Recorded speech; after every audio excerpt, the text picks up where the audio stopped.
Next to the huge blue portal that led to the kingdom of demons, a camp of several dozen tents was set up, where groups of people were waiting for the raid to begin. These people were all in the Demon Realm's special joint raid team. The man shouted into the loudspeaker and asked for attention, telling them all to check their equipment, team composition, and position. 3 guys in one of the tents were discussing the upcoming raid with smiles. The man said that it was the first time that so many people were going. He was even a little nervous. His friend replied that the Flying Tiger sect was with them. Why was he upset? They say that if they are in a raid, then usually everything ends without losses. Another man said he wished they would notice him. The man asked, with his class. Not far from them, a black-haired man named Seo Gangram was sitting on a box and wiping his sword with a rag, and as soon as he heard their conversation, he stopped and paid attention to them. Gangram has a tertiary rank insect fate class. The destination is the Flying Tiger sect. He looked down and thought that the Flying Tiger sect was recruiting people based on more than just class. Otherwise, he wouldn't be sitting here. 5 years ago, after the Day of Awakening, everyone's abilities were determined depending on their destiny. With it they are born, and it depends on the day and month of birth. He continued to wipe the sword and thought, fate? What nonsense. Suddenly someone came up behind him and pointed a finger at him. Gangram flinched in surprise and turned around, and a friendly man greeted him and asked, "He's from the Flying Tiger, right?" They seemed to be on the same team. He threw his head back and closed his eyes, saying that this was his first time taking part in a cleanup mission, so he was very nervous. Gangram remained silent, and the man said with a smile that he was very glad that he would fight next to someone from the Flying Tiger sect. Gangram looked down and nervously thought, why is he talking to him? Is he really a newbie? On the other side of the tent stood 3 guys who called out to the man who approached Gangram and asked him to come here for a second. He pointed a finger at himself in surprise and asked, He approached them, and one of the guys whispered to him to be careful. This is Seo Gangram. The man flinched in surprise and exclaimed, "Is this true?" He nervously glanced at Gangram and asked, "Is that Seo Gangram?" Gangram looked at them, hearing that they were discussing him, and the man, noticing this, became even more nervous and exclaimed that he was looking him straight in the eyes. Gangram paid no attention to this and sheathed his sword. The guys took this man away, and Gangram began to sort through something in his backpack with the thought that this was expected. Seo Gangram killed his teammates and stole their powers. A lot of people come back crippled after a mission with Gangram. His fate is saturated with death. If someone gets on the same team with him, he will be very unlucky. Such rumors are spread because of his strength. He waved his index finger and summoned a window of fate that had his name, class, assignment, as well as power written on it. His power is fate detection, tertiary rank dragon fate class. With the help of his power, he can see his own and others' windows of fate. He also has the power of stealing fate. He can extract part of the fate from a dead opponent and add to his own, but this will affect his karma. Gangram thought that the sinister power allowed him to steal fate from dead bodies. It is also true that many of his partners were severely injured after missions. They may have been influenced by his unfortunate fate. Fate is divided into 5 classes. Divine is the highest class. After that come dragon, ghost, human, and insect. Classes are also divided into primary, secondary, and tertiary ranks. His class is the bottom of the very bottom, the fate of a tertiary rank insect. In other words, he is not strong enough to kill any awakened one. There are also several conditions required to use its power. He lowered his head in frustration and thought that he did not kill or steal fate from the bodies of others. He pursed his lips and thought, why is he sad right now? When he opened his eyes, he saw a blonde girl named Yu Harang sitting in front of him on the ground, leaning on a box with her elbows. She rested her head on her hands and asked what he was doing here alone. Gangram became frightened by her unexpected appearance and said her name. Harang smiled and said that there would be a dinner party after the cleanup. Will he go? Yu Harang's fate window said that she had a tertiary rank divine fate. Destination: Flying Tiger Sect. Next to her stood Jang Tihun, who had a secondary rank Ghost Fate class that also belonged to the Flying Tiger Sect. He turned to Gangram and said that he missed out last time, so this time he must go there. Gangram took his things and stood up from the box, saying that he would not go. Tihun asked why. Gangram replied that he was too lazy. He thought that if he went, he would end up being treated like trash. Harang called out to him and said disgruntledly that she missed her school trip to come. Is it because those losers are afraid of him? Who is this? Let him tell her. Gangram turned around and asked, does she realize that he is 10 years older? She puffed out her cheeks with displeasure and said that he was weaker than her. Gangram couldn't find anything to answer and just sighed. And then his friends ran up to him and Tihun, taking his arm, said with a smile that everyone was here, so he needed to go. Harang said with a smile that she would beat everyone who bullied him. Suddenly, Kang Doyan's voice came from behind, calling out to Gangram's friends. They turned around, and he said that he understood that they were eager to spend time with Gangram, but their mission would begin soon, so let them take their positions. His fate window shows that he has a secondary rank human fate class, and also belongs to the Flying Tiger Sect. Harang raised her hands in displeasure and said that they were going, and Tihun lingered and told Gangram that he had to promise that he would come to the dinner party. They said goodbye to him, and he laughed awkwardly and waved his hand at them.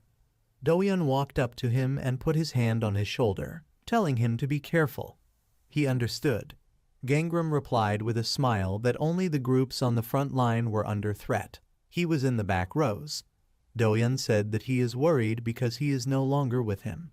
Gangram agreed and thanked him, and then Doyan left. Left alone, Gangram became a little upset and thought that he would like to fight side by side with him. The loudspeakers announced that a special mission to clear out the Demon Kingdom was beginning. They asked them to carry out the duties assigned to their groups. Gangram, along with the rest of the crowd, approached the portal, and everyone began to wait their turn to enter. A huge blue portal raised the wind around and slowly let in the hunters. As they moved forward, Gangram closed his eyes and thought that he would just have to take care of the demons left behind. He needs to try not to harm the sect. Having gathered his thoughts, he and the others walked through the portal and found themselves on the other side. As soon as they entered, several huge demons immediately appeared in front and were already running towards them. One of the commanders reported that high-ranking monsters were appearing en masse. The leading groups go forward. The rear groups should also be ready. The members of the Flying Tiger Sect immediately rushed into battle and began to use their abilities. A huge demonic wolf stood in their way, opening its mouth wide, showing sharp teeth. Doyan, who used amulets as his weapon, attacked the monsters, and Tihun was nearby and also repelled the attacks of the beasts. Harang at this time was riding on a puppet tiger, and the puppets she had summoned ran next to her. A large demon with red skin appeared on the path of the hunters. One of the hunters reported that Sogvi had been called in. All rear groups would prepare for the attack. The monster slouched, pressing his arms to his body, and then he sharply straightened up and spread his arms to the side, releasing round-shaped projectiles from himself. The commander told the front to ignore the low-level monsters and hold their positions. Meanwhile, the rear group stood ready and Gangram was in the forefront. Several hoplites stood in their way, their angry red eyes looking straight at them and waiting. Without wasting a second, Gangram rushed forward and with a sharp swing of his sword cut off the upper half of the goblin's body. For some time the battle went on like this. The monsters advanced, and Gangram and other hunters killed them. During the battle, tree roots with thorns and vines appeared from under the ground, which helped the hunters. Gangram swung his sword, deflecting the blow, and then killed the monster and blood sprayed out. He caught his breath and wiped the sweat from his chin, thinking there were more of them than he thought. He is already in the depths. Breathing is becoming more and more difficult due to demonic energy. He needs to get out quickly. But while he was resting, he did not notice how a goblin approached him from behind. The monster immediately jumped on him and spread its fingers, and then waved its hand and struck Gangram on the back with its claws. Because he did not expect this attack, he lost his balance and fell. Hearing the sound of his fall, all the goblins that were around slowly turned towards him. The goblin that attacked Gangram had already knocked him to the ground, and the others began to run towards him from all sides. Gangram closed his eyes and, continuing to hold back the goblin who attacked him with his sword, in his thoughts he asked someone for help. His prayers were heard, tree roots rose up from the ground, and a bright green glow appeared in the sky. A hunter girl with a patch on her right I named Shin-Sua, who controlled these roots, repelled the attack of a horde of goblins. The hunters who were nearby happily said that it was the power of the flying tiger lady. She even took care of the rear groups, many thanks to her. Gangram rose to his feet and, looking at the girl with a smile, waved his hand and quietly thanked her. She waved back, barely noticeably, with a smile. Her fate window says that she has a tertiary rank divine fate class. She belongs to the Flying Tiger sect. Suddenly, nearby there was a roar of footsteps, the force of which sent pieces of earth flying upward. Sua looked in the direction of the sound, and a second later a deafening scream of a monster was heard. One of the hunters asked, "Is this the boss? Don't they still have a long way to go?" A huge monster, whose appearance resembled an elephant and a lion at the same time, quickly ran towards them and roared loudly. Having approached the main group of hunters, the monsters slowed down, and they exclaimed in concern, "Is the boss already here?" The commander ordered the fiery hunters to go to the front line. "This is an immortal." The monster froze in place, looking at the people with sparkling red eyes, and then ran towards them and opened its mouth wide. But at the same moment someone dealt the monster a sweeping, even blow, cutting the body in half. The monster's flesh began to tear, detaching from each other, and then a lot of blood sprayed out from the wound, and the two halves of the monster's body fell to the ground with a roar, causing a lot of dust to rise. The hunters who were nearby had to cover their faces and airways with their hands because of the dust. Everything became quiet, the dust began to settle, and the monster's blood quickly spread across the ground.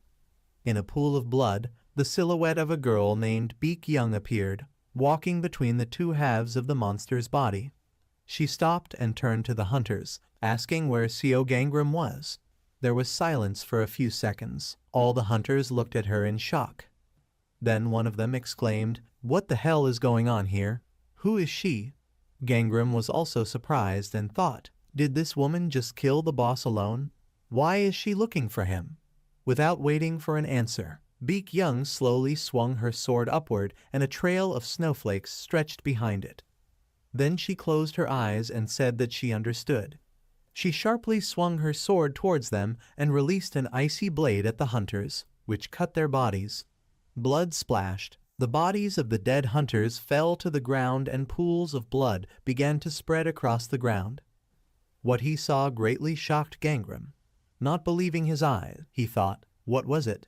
After killing the hunters, Beak Young's face remained covered in their blood, and she said that if Gangram is here with them, then she will simply kill them all. A few minutes ago, before killing the hunters, Gangram hid behind the roots and thought, maybe first he'll test her by discovering her fate. The system reported that the fate detection ability was activated. Gangram saw the girl's fate window and learned her name, and that she had a primary rank divine fate. Her destiny is protected. Seeing this, Gangram was very surprised and thought, primary rank divine destiny. He had never seen a class like this. The next fate window appeared, indicating her ability to regress. This ability allows a person to go back in time while retaining their memory. It cannot be activated after death. Gangram thought that she was also experiencing regression on top of that. He needs to come down. She may have come for some information about him. But as soon as he decided to do this, the roots of a tree blocked his path, and Sua whispered to him to stay here. Gangram looked in her direction and thought that this was a remote whisper technique. It seems that there is no need for him to interfere here. Sua walked along the roots, showing herself to the newly arrived hunter, and asked what she needed here. Beek Young looked up at her and asked, "Is she Seo Gangram?" Sua's face took on a wary and serious look, and she said that he was a member of her sect. She could talk to her. Beek Young closed her eyes and replied that it wasn't worth it. Immediately after this, she released an icy blast towards the hunters and, piercing their bodies, said that she would simply kill them all, since Gangram was among them. Sua's voice was heard from above, exclaiming that she would not forgive her. Beek Young looked up at Sua, who immediately jumped down from the roots and clenched her teeth in rage, swinging her sword. Gangram, meanwhile, began nervously cutting down the roots, thinking that he was the one she was looking for. He gritted his teeth and continued to chop, thinking that he needed to reveal himself before it was too late. He plunged his sword into the root and loudly called out to Shin Sua, asking her to release him. The rest of the hunters, meanwhile, went on the run, shouting loudly that she was a murderer. Sua got closer to the enemy and struck, but she deflected her sword. During the attack, she said that she would let them live if they gave her Seo Gangram. During the next attack, Sua's sword collided with Beek Young's sword and sparks appeared, and Sua herself replied that she would not allow her to kill members of her sect. Beek Young turned out to be stronger and swung her sword, throwing her away and leaving a bright blue trail in the air. Sua was thrown several meters back and her back hit the rocks, and then she slid down and blood began to flow from her mouth. She closed her eyes because of the pain and coughed. When she opened her eyes, she saw that Beek Young was already standing next to her, raising his sword above her, and 3 members of her sect had approached her from behind. Noticing this, she shouted at them not to do this, and then Beek Young noticed them and turned around.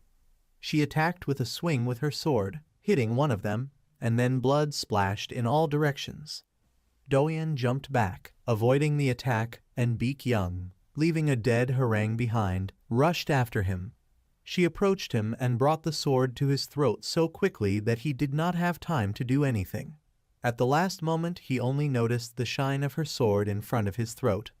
She struck several times, a short scream was heard, blood sprayed out, and Doyen's severed hand holding the sword flew to the side.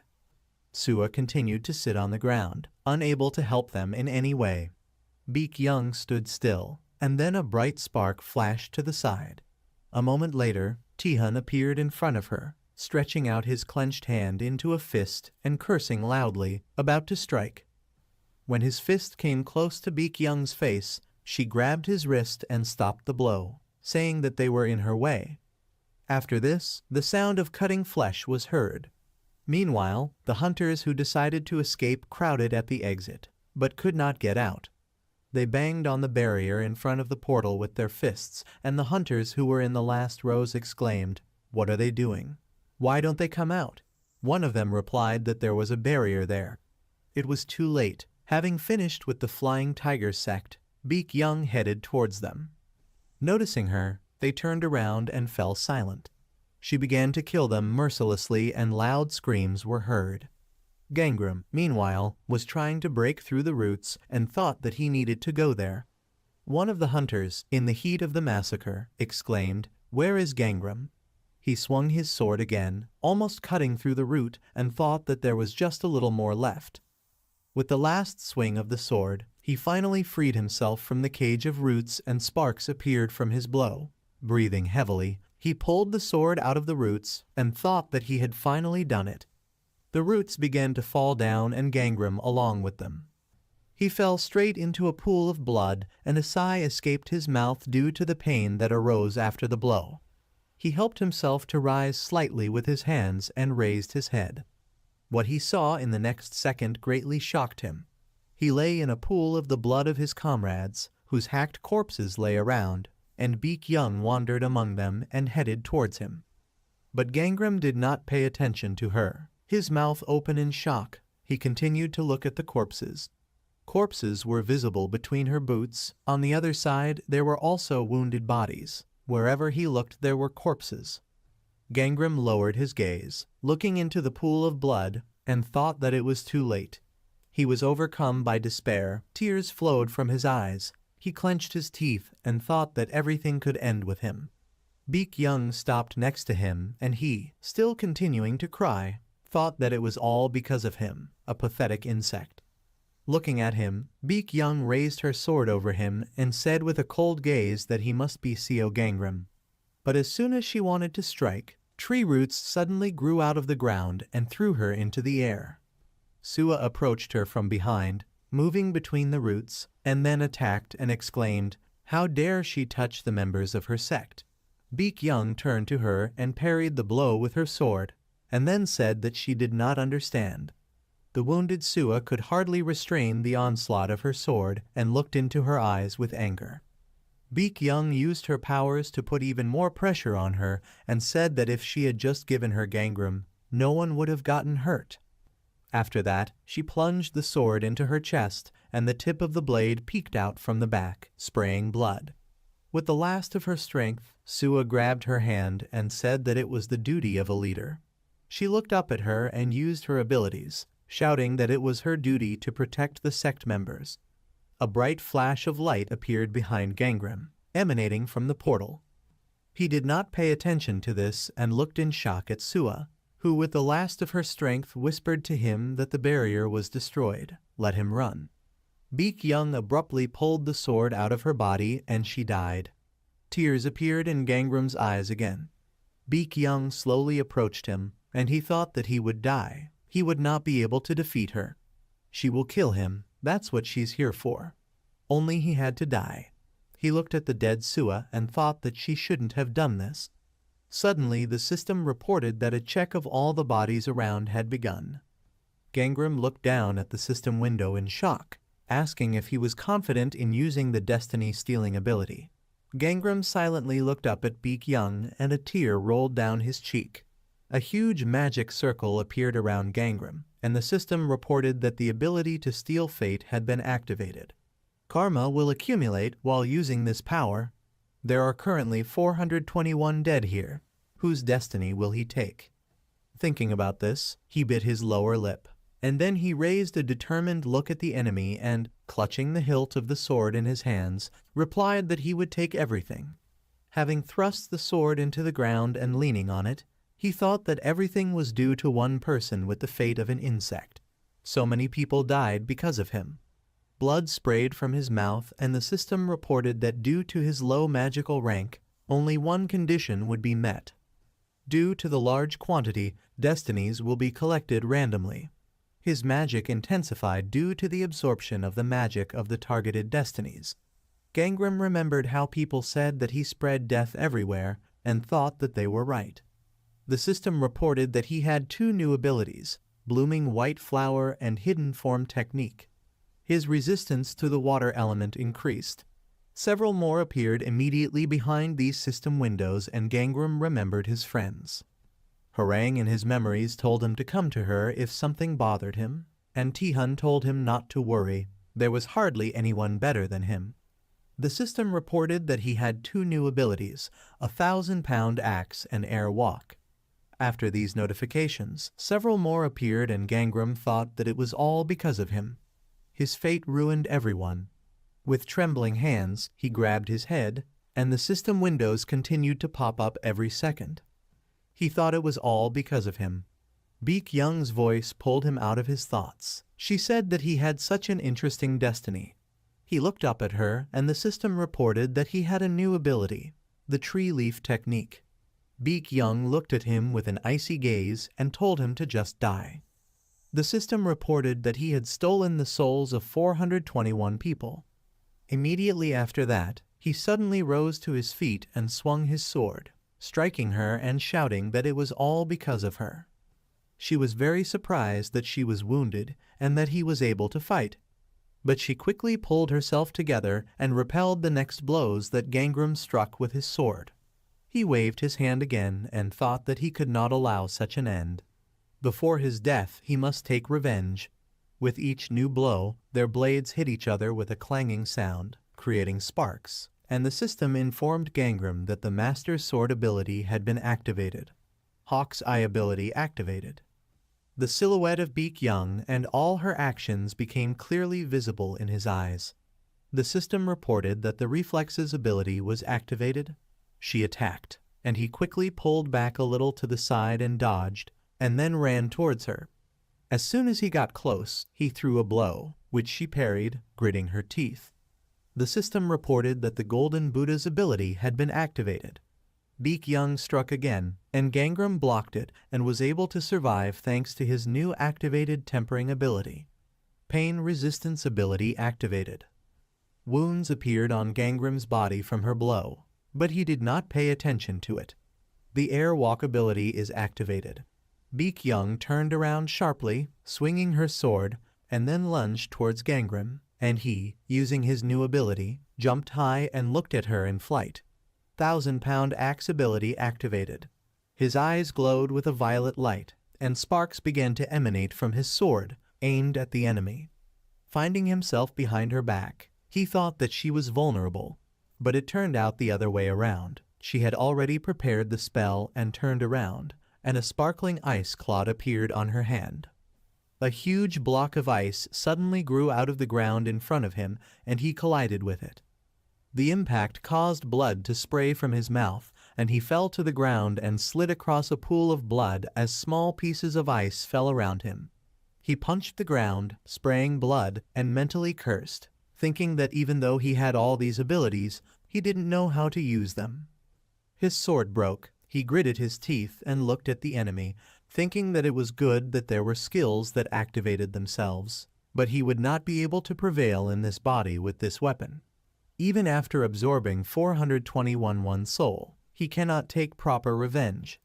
Beak Young took a few steps towards him and raised her sword, spinning several rows of sharp pieces of ice in the air around the blade.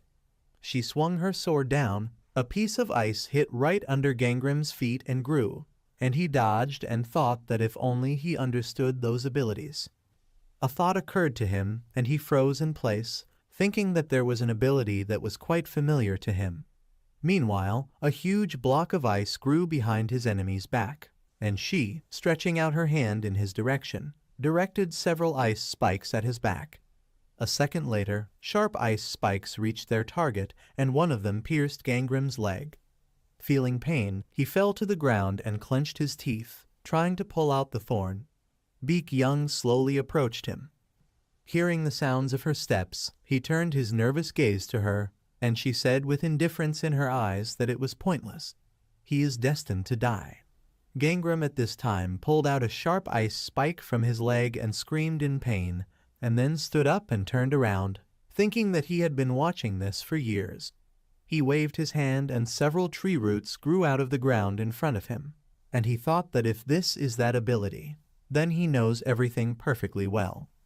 The thorny roots headed towards Beak Young, and she jumped up, trying to escape.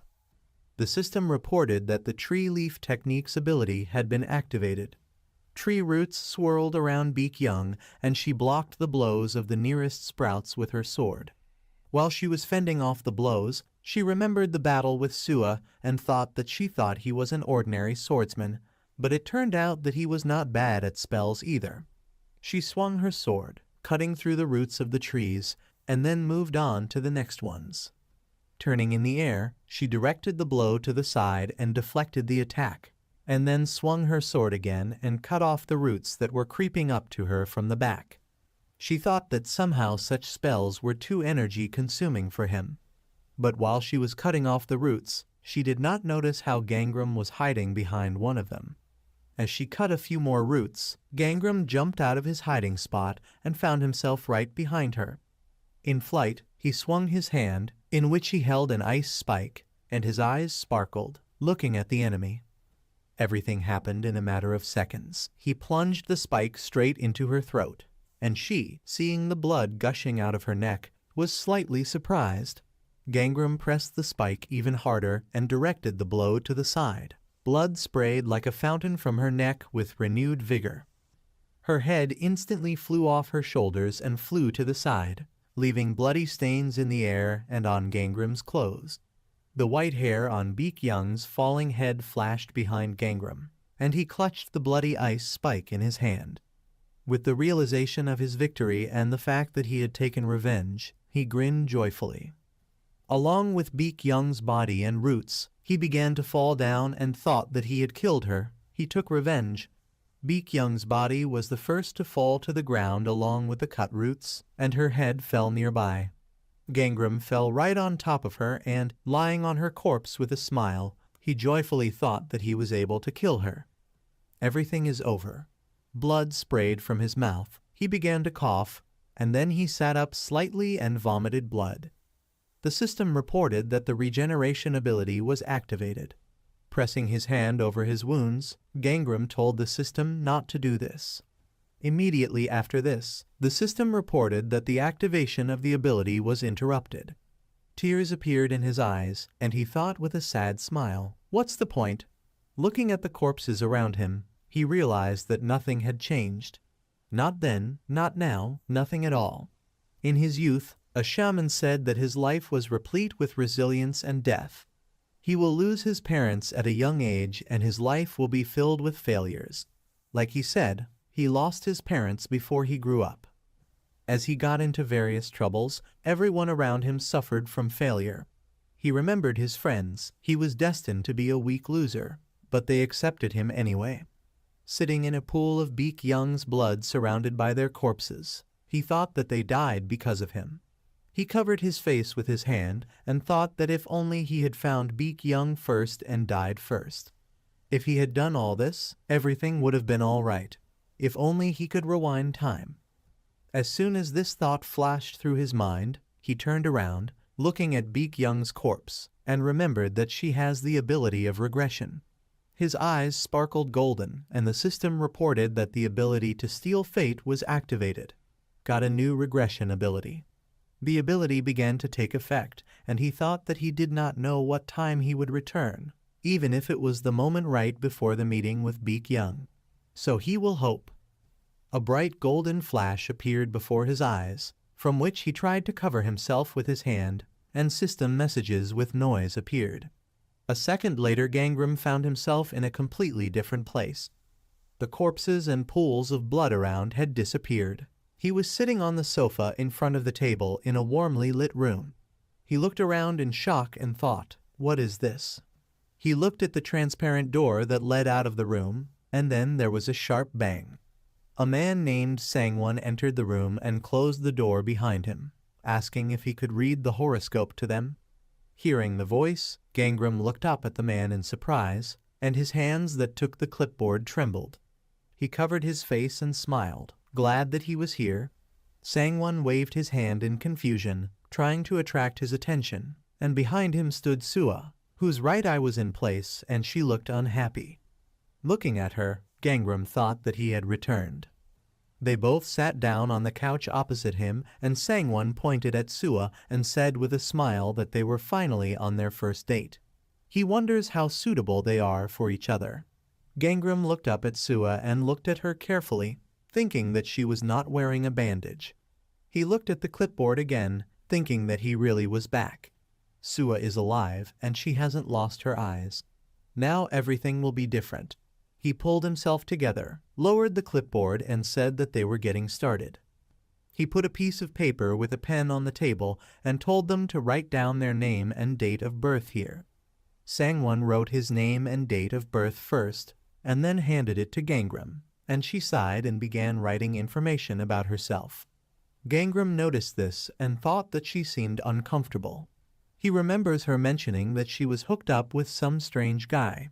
He needs her to know about it in advance. He took the pieces of paper where their dates of birth were written and said that now he would find out their compatibility. He looked at Sangwon and said that the horoscope says that he has a pure gold type. Then he looked at Sua and said that she has a hardwood type. This type of horoscope is called gold chopping wood. He showed them with a smile the diagram that he had drawn and said that it was a terrible compatibility, saying that the axe would sooner or later cut down the tree. Sangwon was greatly shocked by this, and Sua covered her mouth with her hand in surprise. After that she smiled widely and said that she thought they had no choice since the compatibility was so terrible. Sangwon got angry at Gangram and exclaimed, "Is this some kind of joke? What the hell is he doing? Where is the owner of this place?" Gangram replied with a smile that he was sitting right in front of him. Sangwon jumped up from his seat in rage and couldn't find anything to answer. Then he called out to Sua and told her to follow him. He doesn't believe this guy. She smiled and replied that she wanted to know her fate. He is a good guy. This made Sangwon even angrier and said that she would regret it. Does she think a woman like her can meet a guy as cool as him? She looked away and said that she thought such a woman had no desire to meet someone like him. The exit is there. These words hurt Sangwon greatly and his whole body shook with rage, and then he left and slammed the door loudly, saying that she better not follow him. His loud and furious steps were heard in the corridor, and as soon as they died down, Sua said that she thought that in such places they only talk about the good things in life. Gangram smiled slightly and looked away guiltily, thinking that this was usually the case. In a past life he did just that. She smiled and said that he seemed very capable in this matter. Can he read her fate? He agreed with a smile, and after that something unexpected happened that made him freeze in place. The light bulb burst and sparkled. The entire building was instantly left without electricity, and the room suddenly went dark. The earthquake began. A voice was heard in their heads that said that the characteristics are calculated based on the existing destinies. Gangram frowned and grabbed his head, thinking that he was experiencing ringing in his ears and dizziness. This is expected, but nothing can be done. Sua slammed her hand on the table and exclaimed, "What is he doing? Let him crawl under the table." He continued to sit on the sofa, and she, noticing that he was not doing anything, grabbed his hand and pulled him under the table. He thought that Sua had protected him even in the past. He needs to concentrate. He seemed to want to change the future. Some time passed, the earthquake finally ended, and Sua decided to look out from under the table. She climbed onto the sofa and asked what that strange voice was. Fate and characteristics. At that time, Gangram approached the door and left the room, and she, noticing this, excitedly asked him to wait. He ignored her and thought it would be better if he didn't contact her. Leaving the room, he found himself in a deserted buffet and stopped. Having looked around, he hoped that there would be something suitable here, and then his gaze came across something, and he thought with a smile that he had found it. Sua ran up to him and angrily asked where he was going. Gangram flinched in surprise and quickly stuffed the found item into his inner pocket. Sua grabbed his sleeve and pulled him along, telling him that they needed to evacuate immediately. They went out into the corridor and she continued to pull him along, and he asked her to wait. When they approached the stairs, suddenly screams were heard from there and Sua stopped, asking, "Were they screams?" A second later, a crowd of people ran out of the stairs and the man told them to run. "There are monsters there." Sua repeated in surprise, "Monsters?" A worm grabbed the leg of the man who was running behind everyone, and he told the monster to unhook from him. He began to scream for help, and the worm began to sink its teeth into his leg. Sua got nervous and replied that she couldn't help. Gangram quickly walked around her and took out a knife from his pocket, which he found in the cupboard. Then he waved his knife and cut the worm in half, releasing green bloody mucus from its body. The monster's blood scattered to the sides, and Gangram thought with a slight smile that he knew they would come. Meanwhile, the rest of the worms were climbing up the stairs. This type of monster was called a giant worm. They have the fate of a tertiary rank insect. This is a large worm. In addition to grass, it eats animals and people. Gangram plunged a knife into the giant worm, protecting the man, and then ran down the stairs and told the others to find safety. People came to their senses after the shock they experienced, and Gangram quickly dealt with the monsters, cutting their bodies. He cut off the head of the last monster and grabbed it, thinking it was the last one. Suddenly there were cries for help from above, and he became nervous, thinking that there were still monsters there. He quickly went upstairs and turned the corner, saying that if they didn't want to die, then let them hold on to something. These worms are not that strong. But he didn't have time to say the last word. He froze in place and looked at Sua in surprise. She was holding a red fire extinguisher in her hands, which was poured with green slime, and under her feet lay the corpse of a monster. She looked at Gangram with a smile and said that they are not as strong as they seem. She still managed to get one. He let out a chuckle and she asked, "What is it?" He replied that it was nothing. He thought it was so funny to hear such joy from a man who could kill a dragon.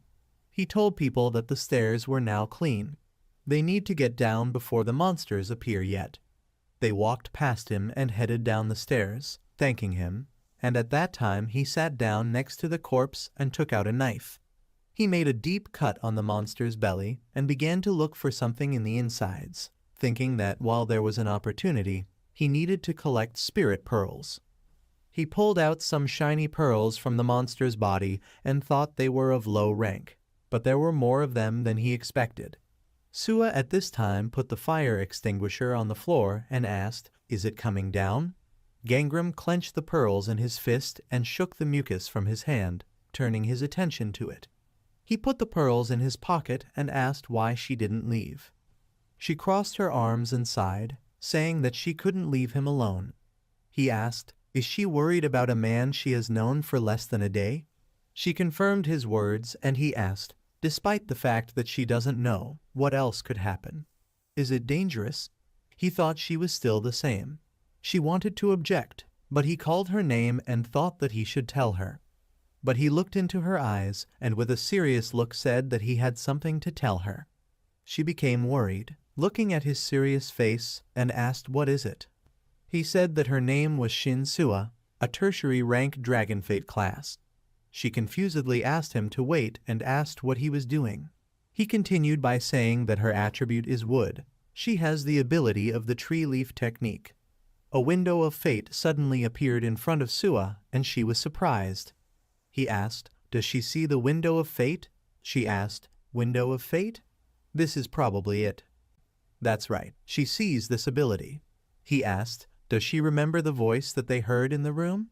They all turned out to have superpowers. Sua started looking at the fate window and said that for some reason she felt stronger. Gangram, meanwhile, turned on the flashlight on his phone and thought that from the moment they woke up, they could not die until they met this.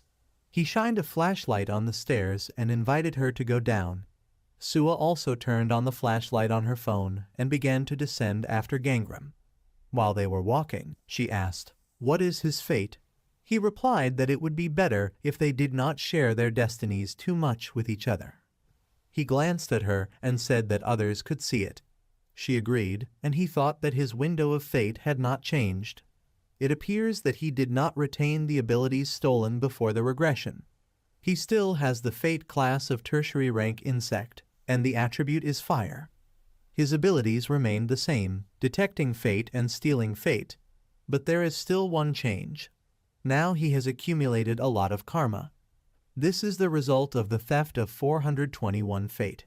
If he wants to change the future, then he will have to take other people's destinies, but gaining even more karma now will be dangerous.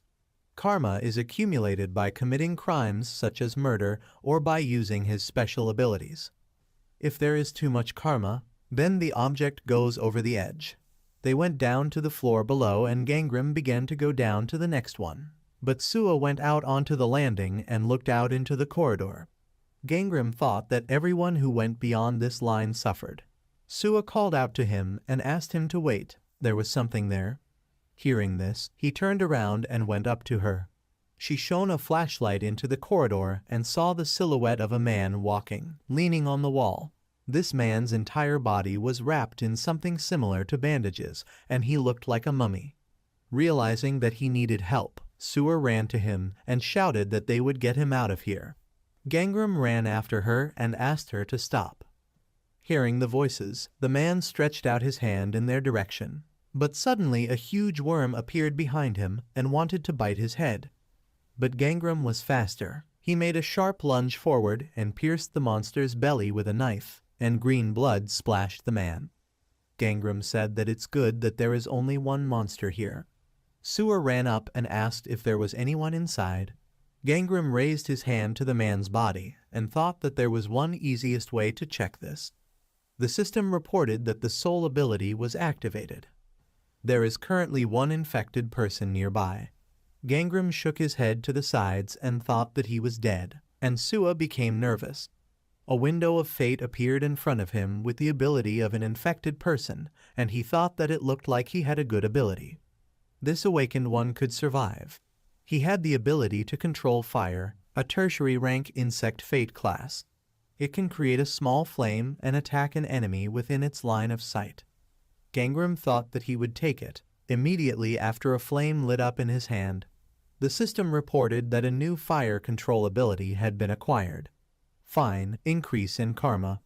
Gangram clenched his hand into a fist and thought it was perfect. He needs similar abilities.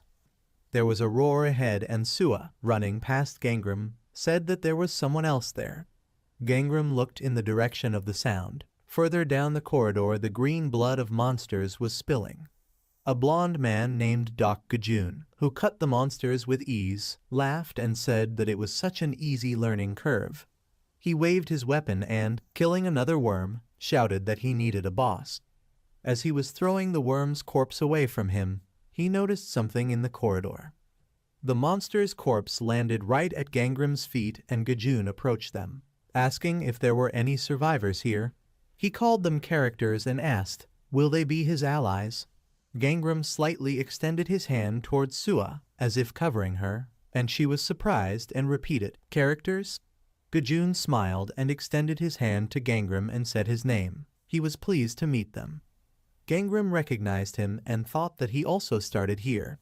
He said his name and Gajun asked Sua with a smile, what is the name of their heroine? Sua asked in confusion. Heroine. She said her name and Gajun, shaking Gangram's hand, repeated their names and said that it was wonderful, he would remember. Since their meeting is coming to an end, it's time to begin. Sua asked what is he talking about. Gajun asked, don't all game prologues follow the same scenario? Gangram saw his fate window. He has a tertiary rank divine fate class, gold attribute. He has the ability of a primary rank divine fate class dreamer. The line between dream and reality is blurred. Resistance to ghost energy increases. Reason, resistance to pain and fear are corrected over the dragon fate of the primary rank. Gangram thought that he would soon become the leader of one of the 5 great sects. He looked behind Gajun and, looking at the corpse, thought that somehow he saw what he was capable of without being awakened. Gajun said that there is an option to fight the boss fight alongside allies or to have them in the middle of the battle. He put his hand on Gangram's shoulder and asked, or maybe awakening thanks to the sacrifice of an ally. Sua exclaimed, what does he mean? Gangram thought that he knew that he was a writer of electronic novels, but for him to have such nonsense in his head. Suddenly a man's cry was heard from the side and all 3 turned in that direction. A man was running down the corridor and asking for help, shouting that he was a monster there. While he was running away, he was being chased by a huge worm, whose eye was located in its mouth. It is a huge worm with the destiny of a primary rank insect. This is a monster consisting of several insects. It will die when all the creatures that make it up die. It eats the same thing as a giant worm. But while the man was running, he slipped on the slime of the worms and screamed loudly in fear. A huge worm caught up with him, and the man's body was covered with the monster's shadow. He looked up in shock, and then the monster devoured him with a characteristic sound. Sua looked at this sight in shock and remained silent, while the huge worm continued to swallow the man. Gajun laughed nervously and said that it seemed like there was a prologue boss they needed to defeat. Sua looked at him confused and then put her hand on his shoulder and exclaimed, does he want to kill it? They need to escape. Gangram, meanwhile, walked forward and a fiery clot appeared on his hand. He made a sharp lunge forward and extended his hand towards the monster, shooting a fireball at it. Gajun asked, is this magic? He knew he could count on him. Gangram finished casting magic and Gajun asked what he thought. Can they kill it? Gangram replied that they couldn't. At the moment they are powerless.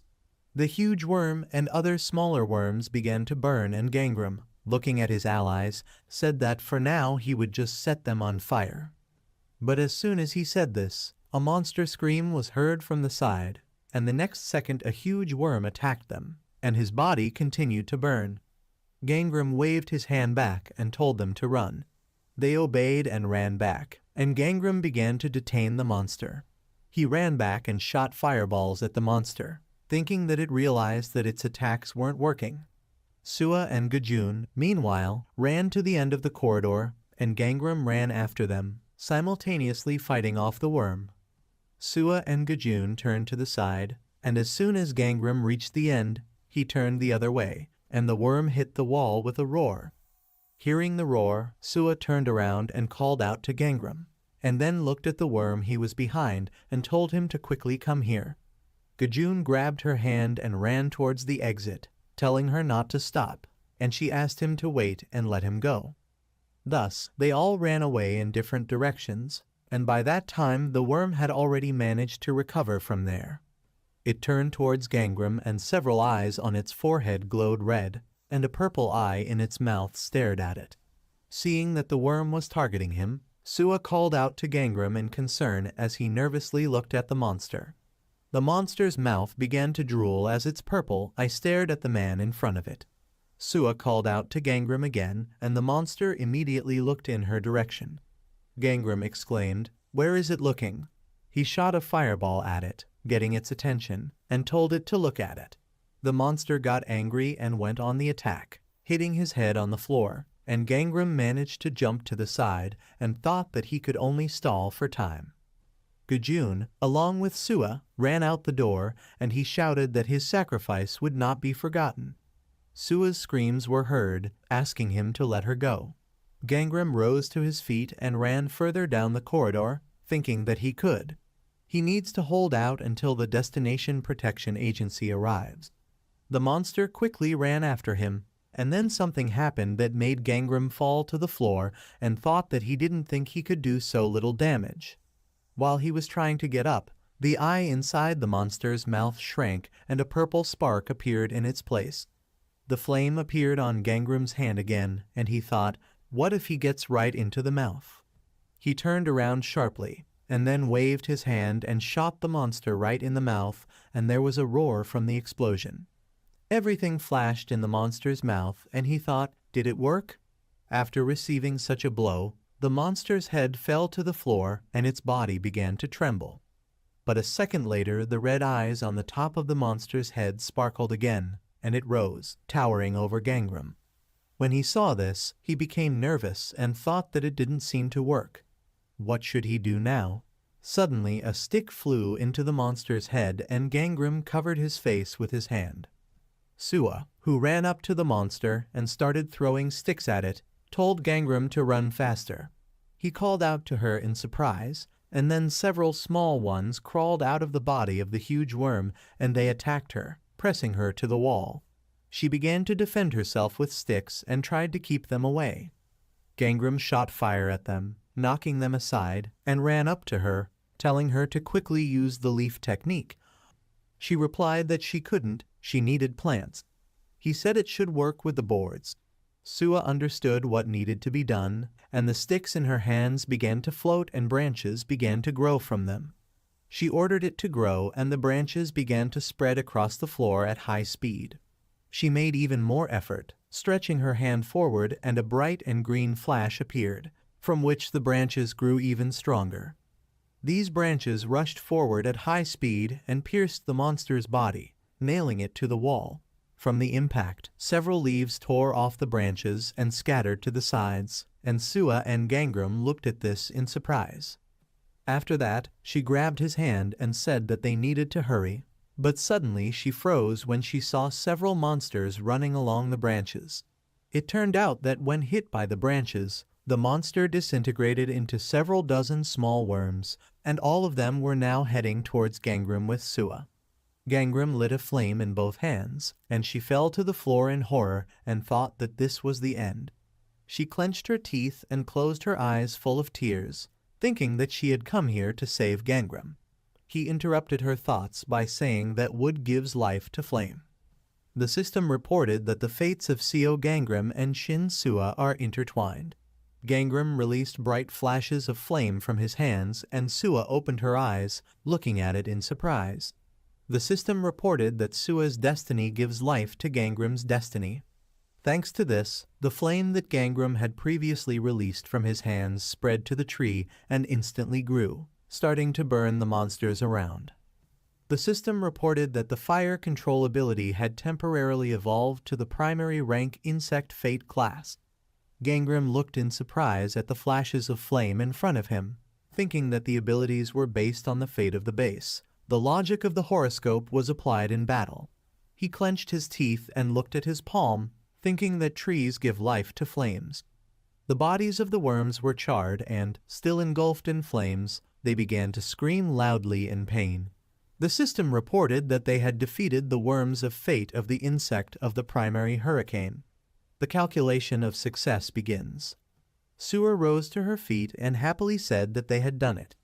Gangram fell exhausted to the floor and Sua, hearing the roar from his fall, worriedly pronounced his name and asked if he was okay. He laughed with a smile and replied that everything was fine. A system window appeared in front of him, informing him that he had defeated an opponent stronger than him, so he received an additional reward. After dealing with the monster, they continued to go down the floors. Sua, who was helping him walk, happily said that they were on the first floor. The exit should be safe. Gangram at this time suffered from anemia due to lack of mana.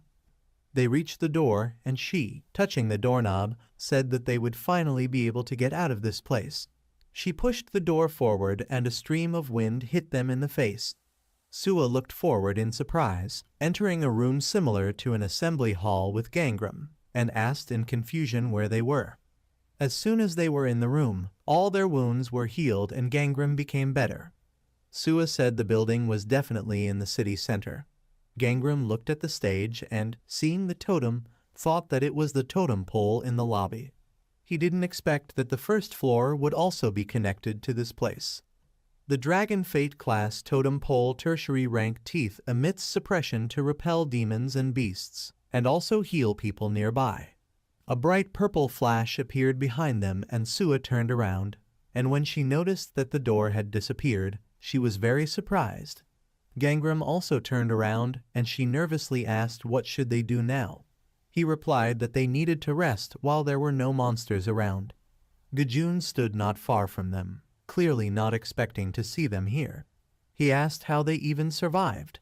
At the sight of him, Sua became very angry and clenched her teeth, and he thoughtfully raised his hand to his chin and said that it was strange that the heroine of Shin Sua left him. He wanted to say something else, but Sua pointed her fingers at him and said dissatisfiedly that she was no hero to him. He is a villain who betrays his friends to stay alive. Having heard about the villain, Gajun froze in place and was very surprised. He grabbed his head and with a gloomy face said that this could not be. These words make sense, but he can't be a villain. Gangram decided to ignore him, thinking that he was worse than he was. He pointed his finger to the side, inviting Sua to go there. They stepped aside and immediately after that, other people appeared in the room from blue flashes. They exclaimed in surprise, "Where are they?" There were just monsters here. Due to the influence of the totem, all the wounds on their bodies began to disappear, and they were even more surprised. One of them turned on the phone and asked, "Is there any connection here?" The phone broke for no reason. Someone exclaimed, "Is it even safe here? What's going on here anyway?" A bright flash appeared on the stage in front of the totem and a dark silhouette of a woman appeared against the background. All the people immediately fell silent and looked at her. A red-haired woman named Anavi, dressed in a formal suit with a face mask that covered the upper half of her face, said that it looked like the members of this zone were all here. She raised her hand to her chest and said her full name Anavi Chasha. She's from the central office of the Destination Protection Agency. She looked at the frightened and understanding people and said that from now on she was in charge of everyone present. Sua crossed her arms over her chest, silently watching, and people started asking who she even was. They got angry and one of them exclaimed, "Is she in charge of them? What is she even talking about? This is kidnapping. Let them release them now." Another person exclaimed, "What does this all mean?" Gangram looked at the crowd of screaming people and thought that this was the true beginning. In his previous life he was a loser, but now everything will be different. He clenched his hand into a fist and with a determined look. He thought that he would become as strong as possible before leaving. Anavi continued and said that they are protecting people from a disaster that is coming soon. Someone interrupted her and exclaimed, "What is she even talking about? Let them go now." The crowd supported the man's words and someone exclaimed, "What does this all mean?" Anavi again continued to talk about how the demon dimension will soon appear and begin. Again someone interrupted her and exclaimed, "Those beetles are their business, aren't they?" She continued her speech again, but was interrupted again and one of them exclaimed that he would sue them all. Let them release him. Gajun gritted his teeth, starting to lose patience with the endless noise of their voices, and then got angry and, calling them dummies, loudly told them all to shut up. All the people immediately fell silent and their gazes turned to him. He shouted, "They don't understand what this opportunity is, so they are just extras." Gangram looked at him and thought that this was a typical Gajun, but he was right. It's already a privilege to be here. Anavi sighed and asked them to calm down and sit down. She thinks it will be easier to show them what is happening outside. Now she will show them a live broadcast from Seoul. She snapped her fingers and an image of what was currently happening appeared on the screen behind her. The video shows huge worms chasing people through the city streets. She said that portals from the demon realm dimension began to appear all over the country. Hordes of monsters emerge from them. The Destination Protection Agency had anticipated this incident. On the live broadcast it became visible how several people in masks began to kill monsters, and she said that 5 years ago the inspectors, whose awakening happened before everyone else, began to prepare for this day. But in a world full of chaos, they need more awakened ones. They called them here because they believe in their potential. They will help them awaken and supervise their learning. She took out an amulet from the inside pocket of her jacket and said that they could leave whenever they wanted, but let them decide after testing their abilities. She set the amulet on fire with a lighter and said that perhaps they would change their minds. A window of their fate appeared in front of everyone present and Gangram also saw his abilities. Someone asked, "Is this his ability?" Human destiny, primary rank. All the people looked at the window of fate in confusion. Only Gangram did not pay attention to it. Sua looked at him in surprise, and at that time he looked intently at the girl on the stage and thought that now he was sure that this was not Anavi's ability. He needs to look at her window of fate, but her face is covered with a mask. Anavi said that they all should have seen their abilities. They may think it's superpowers or magic. The awakened use these abilities to hunt monsters and go on raids into the demon realm to drive back the threat. This is a very dangerous job. They could all die in the process. People got nervous when they heard about it, and she said the same goes for the learning process. But if they want to avoid danger and be protected, they will pay with their abilities. People who don't want to fight don't need their abilities. She clapped her hands and said that they had exactly 1 hour to make a decision. They can rest on the second floor and they will be given manuals. Let them read this, and after an hour, whoever is left, let them come here. The space around them began to change and people began to look around in confusion.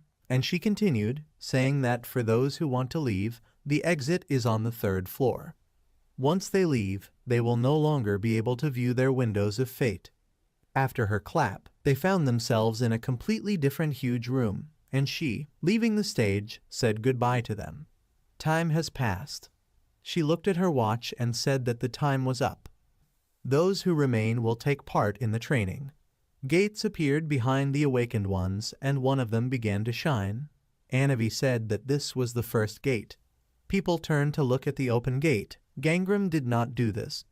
Anavi said that they can enter in a maximum of 3. If they successfully complete the raid and return, they will end up here. Each room has a different purpose. They will see it when they enter. The first room has no attempt limit, but if they leave before reaching the goal, they will have to start over. She showed them a small box and said that it was a clothing box. It would be given to everyone. They can pick it up at the supply center before entering. If injured, have them use healing items or return to the lobby totem poles. They signed an agreement that the agency would not be liable if they died, but they intend to support them as much as possible to prevent this from happening. She raised her hand and bowed to them, wishing them luck, and after that her body dissolved in bright blue flashes and disappeared from the stage. There was silence in the lobby, but it was quickly broken up by the guy. He raised his hand and exclaimed that he was looking for a partner. He has a ghostly fate of primary rank. Anyone want to join? Gangram looked at him and then walked past the rest of the people, heading towards the supplies as each of them discussed their class. He thought they were like on the labor market. Sua walked up to him and called him by name, saying that she wanted to talk about what was happening in the building. He stopped and turned around, and then she thanked him, which surprised him. She awkwardly scratched her cheek with her finger and asked with a smile, "He doesn't have a team yet, right? Hers too." She extended her hand to him and asked with joy in her eyes if he might want to go along. Gangram did not answer, and his face darkened. She called out to him again, and he looked at her with a grim face in shock. She was confused when she saw such a reaction and fell silent. He pursed his lips and raised his trembling hand to his face, thinking, did she thank him? Everyone would only be alive if Seo Gangram died. He remembered Sua's death and thought that it was all because of him. He covered his face with his hand and clenched his teeth, thinking about it, and Sua, starting to worry, asked, "Is he feeling unwell?" Gangram waved her off, still covering his face, and replied that he was fine. She looked at him in confusion, and he turned away and said that he had to refuse. He turned slightly in her direction and, looking at her with a gloomy look, said that it would be easier for him alone. Hearing the refusal, Sua was upset and lowered her gaze, saying that she understood. She thought they did great together. Gangram went further and said that then she could deal with someone else. She nervously looked at his back and thought about something, and then exclaimed that if they did not hunt together, it would be on his conscience. Hearing this, he turned around, briefly looking at her, and then continued to walk forward and replied that he understood. He soon came to a place where they were giving out boxes of supplies for one person.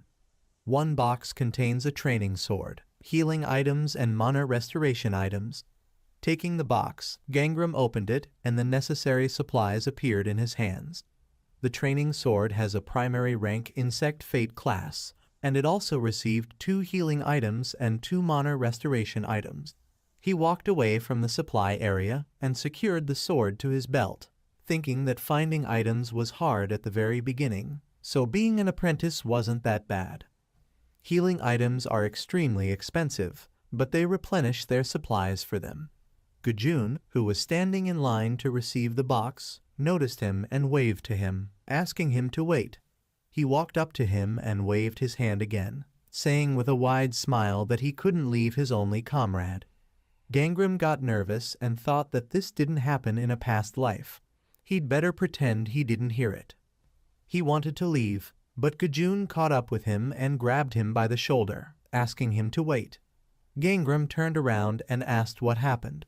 Gujun pointed his finger at him with a smile and said that if things continue like this, he will become the 2 protagonists of this story. So he invites him to go to the first room together. Gangram shook his head to the sides as a sign of refusal and replied that it would be easier for him alone. Gujun told him not to worry. He wasn't the kind of side character that would drag him down. He straightened his hair with a sparkling smile and proudly said that he was strong because he was the protagonist. These words made Gangram think. Protagonist, supporting character, extra. He categorizes people as if they were characters in a book. He imagined his cold gaze and thought that in the past he would not have treated him even as a minor character. Now he just thinks he is strong. He touched his chin thoughtfully and thought that, of course, it would be convenient to have a strong comrade in arms. Sua is strong, but if she stays with him, she will be unhappy, so that's not an option. But what if Gujun? What difference does it make what might happen to him? Noticing that Gangram was thoughtful, Gujun asked with a smile, "Has he changed his mind?" Gangram looked at him and replied that he agreed to go along. Gujun asked, "Is this true?"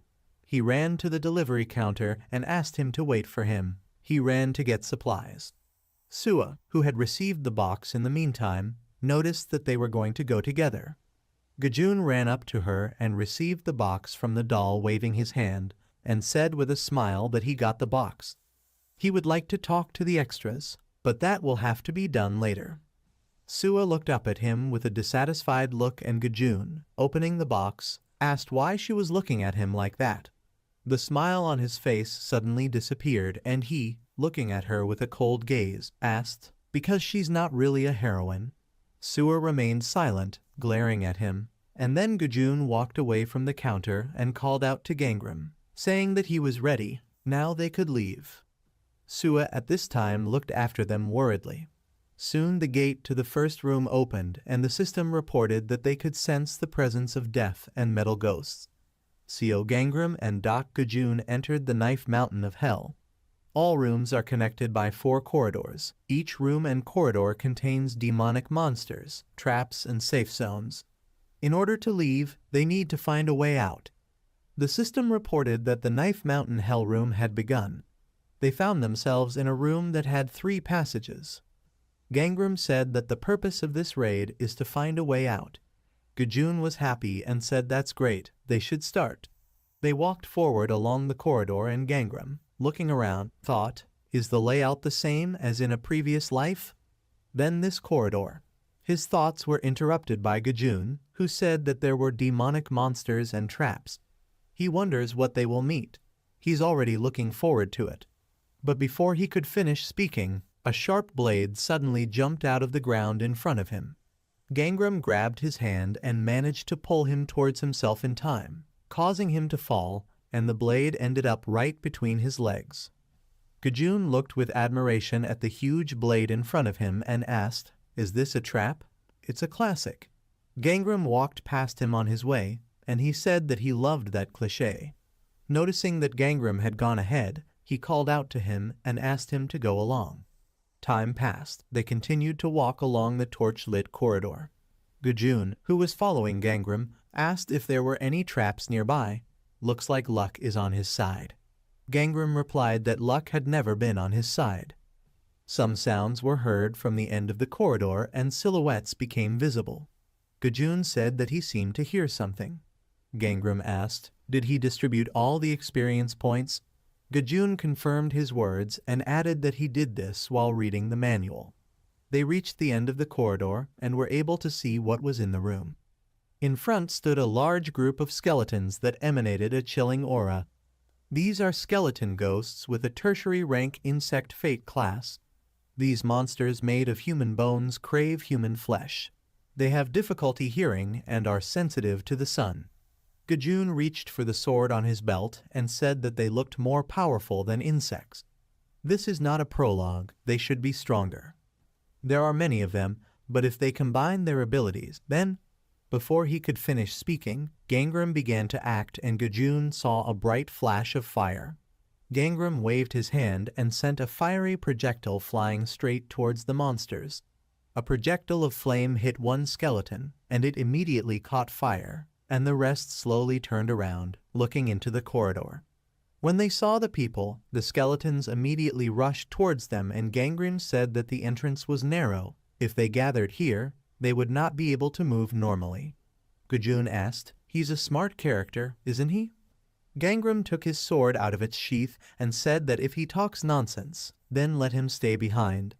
Pushing off the skeleton with his feet to get close to Gajun, he jumped towards another skeleton and then stabbed his sword into the wall, and while hovering in the air, kicked the skeleton in the head. Having dealt with the skeleton, Gajun ran past Gangram and headed to another, saying that he would give him the most important role. He swung his sword, hitting the skeleton, and Gangram, who had already managed to jump from the wall, ended up behind Gajun and fired a fire projectile at the monsters at the entrance. Swinging his sword, Gajun laughed loudly and exclaimed that this was fun. Time passed. They finally dealt with all the skeletons in the room, and Gajun, kicking the head of the skeleton, said that there would be demonic creatures in each room. This is starting to get boring. I think they killed over 100. Gangram looked at him and asked, "Is he tired?" Gajun sheathed his sword and replied that they weren't. They were just pathetic monsters. He learned fencing in case he ended up in another world or in some book. Gangram sighed, looking at him with a strange face, and Gajun said that there was something more important. When he first saw it, he became interested in something. Gangram asked what? Gajun came closer to him and quietly asked if he was a regressor, a time traveler, reincarnated or something like that. Hearing this, Gangram froze in shock. He remained silent and looked at him in surprise, and then said displeasedly that he should leave if he wanted to continue chatting about nonsense. Gajun smiled and asked, I think he's right, right? Gangram started pushing him in the back, forcing him to go further down the corridor and told him to stop wasting time. They needed to go. Gajun said he wasn't joking. He understands that he is special, right? He turned his head to him and said that he was extremely calm, quickly adapted, and was not afraid of demonic fiends. Gangram turned his head to the side, avoiding his gaze, and replied that he had seen ghosts at a young age, so he was used to such things. Gajun closed his eyes and asked, Is this true? He is very interested in his past. Some sound was heard behind him, and he asked Gangram to tell him about it. But unexpectedly he pushed him hard in the back, and at the same moment the floor disappeared under his feet and he began to fall. Gajun turned around and saw this and called out to him in concern. The floor continued to collapse and Gangram shouted that he needed to run. Gajun obeyed him and quickly ran forward, and the floor fell with every step he took, but he still managed to reach the room.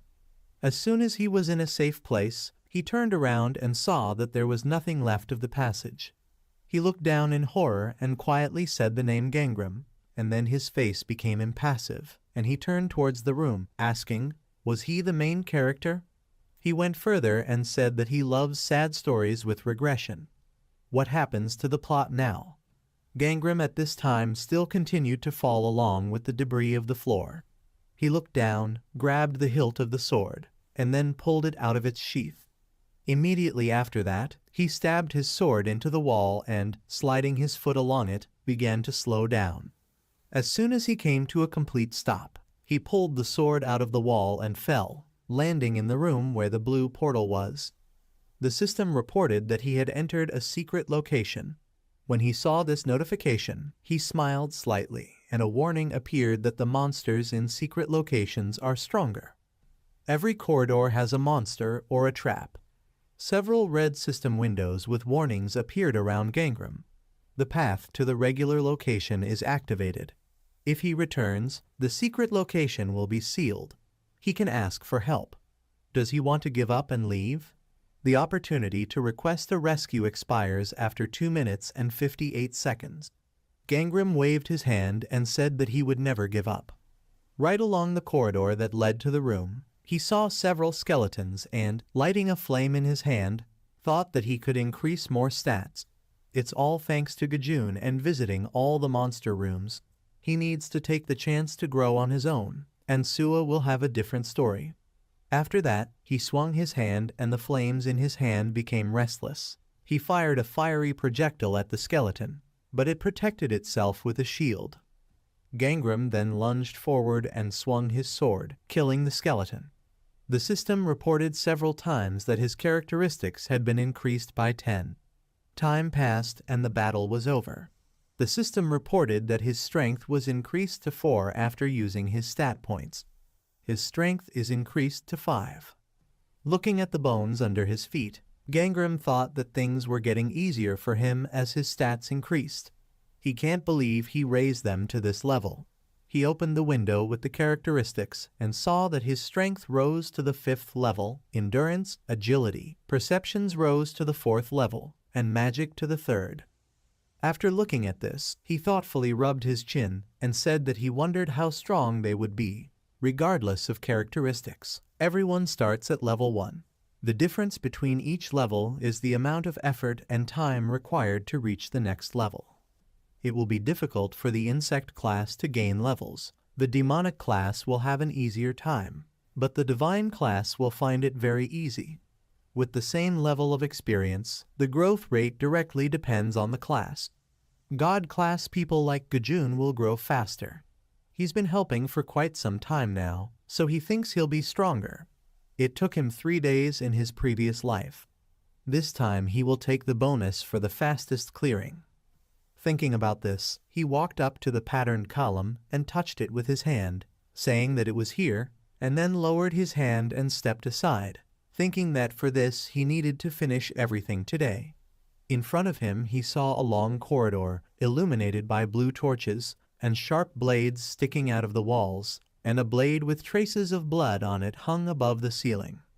Looking at the light at the end of the corridor, he said that it was time to meet the boss. He came closer and, looking at the huge blade from above, said that it was obvious that this place was different from the others here.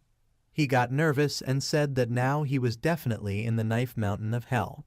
He entered the corridor and lit a flame in his hand to light his way. Meanwhile, a blue portal appeared in the room, from which monsters emerged, each of them holding a blade in their hands.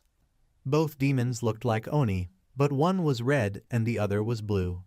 These are the warlords of the Hell Knife Mountain, a tertiary rank human destiny class. These monsters are masters of the sword. They act as one. They will be restored while they die at the same time.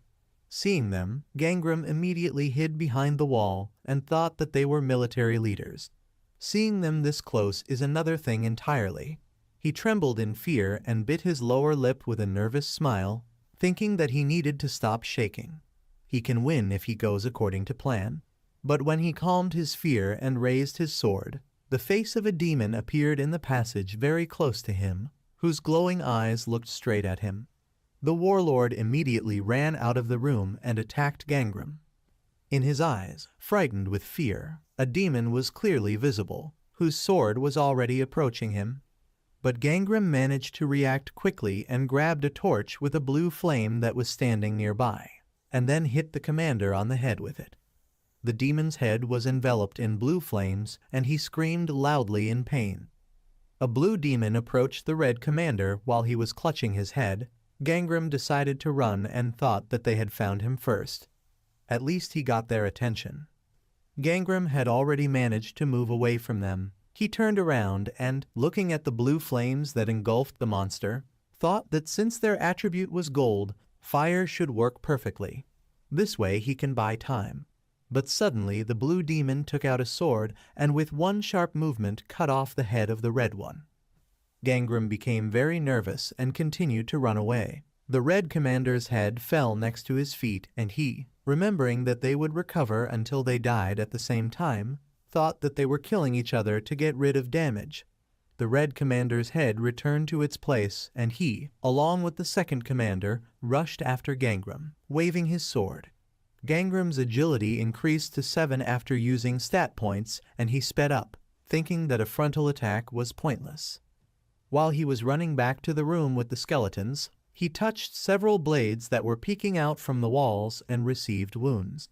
He saw the entrance to the room and thought he was almost there.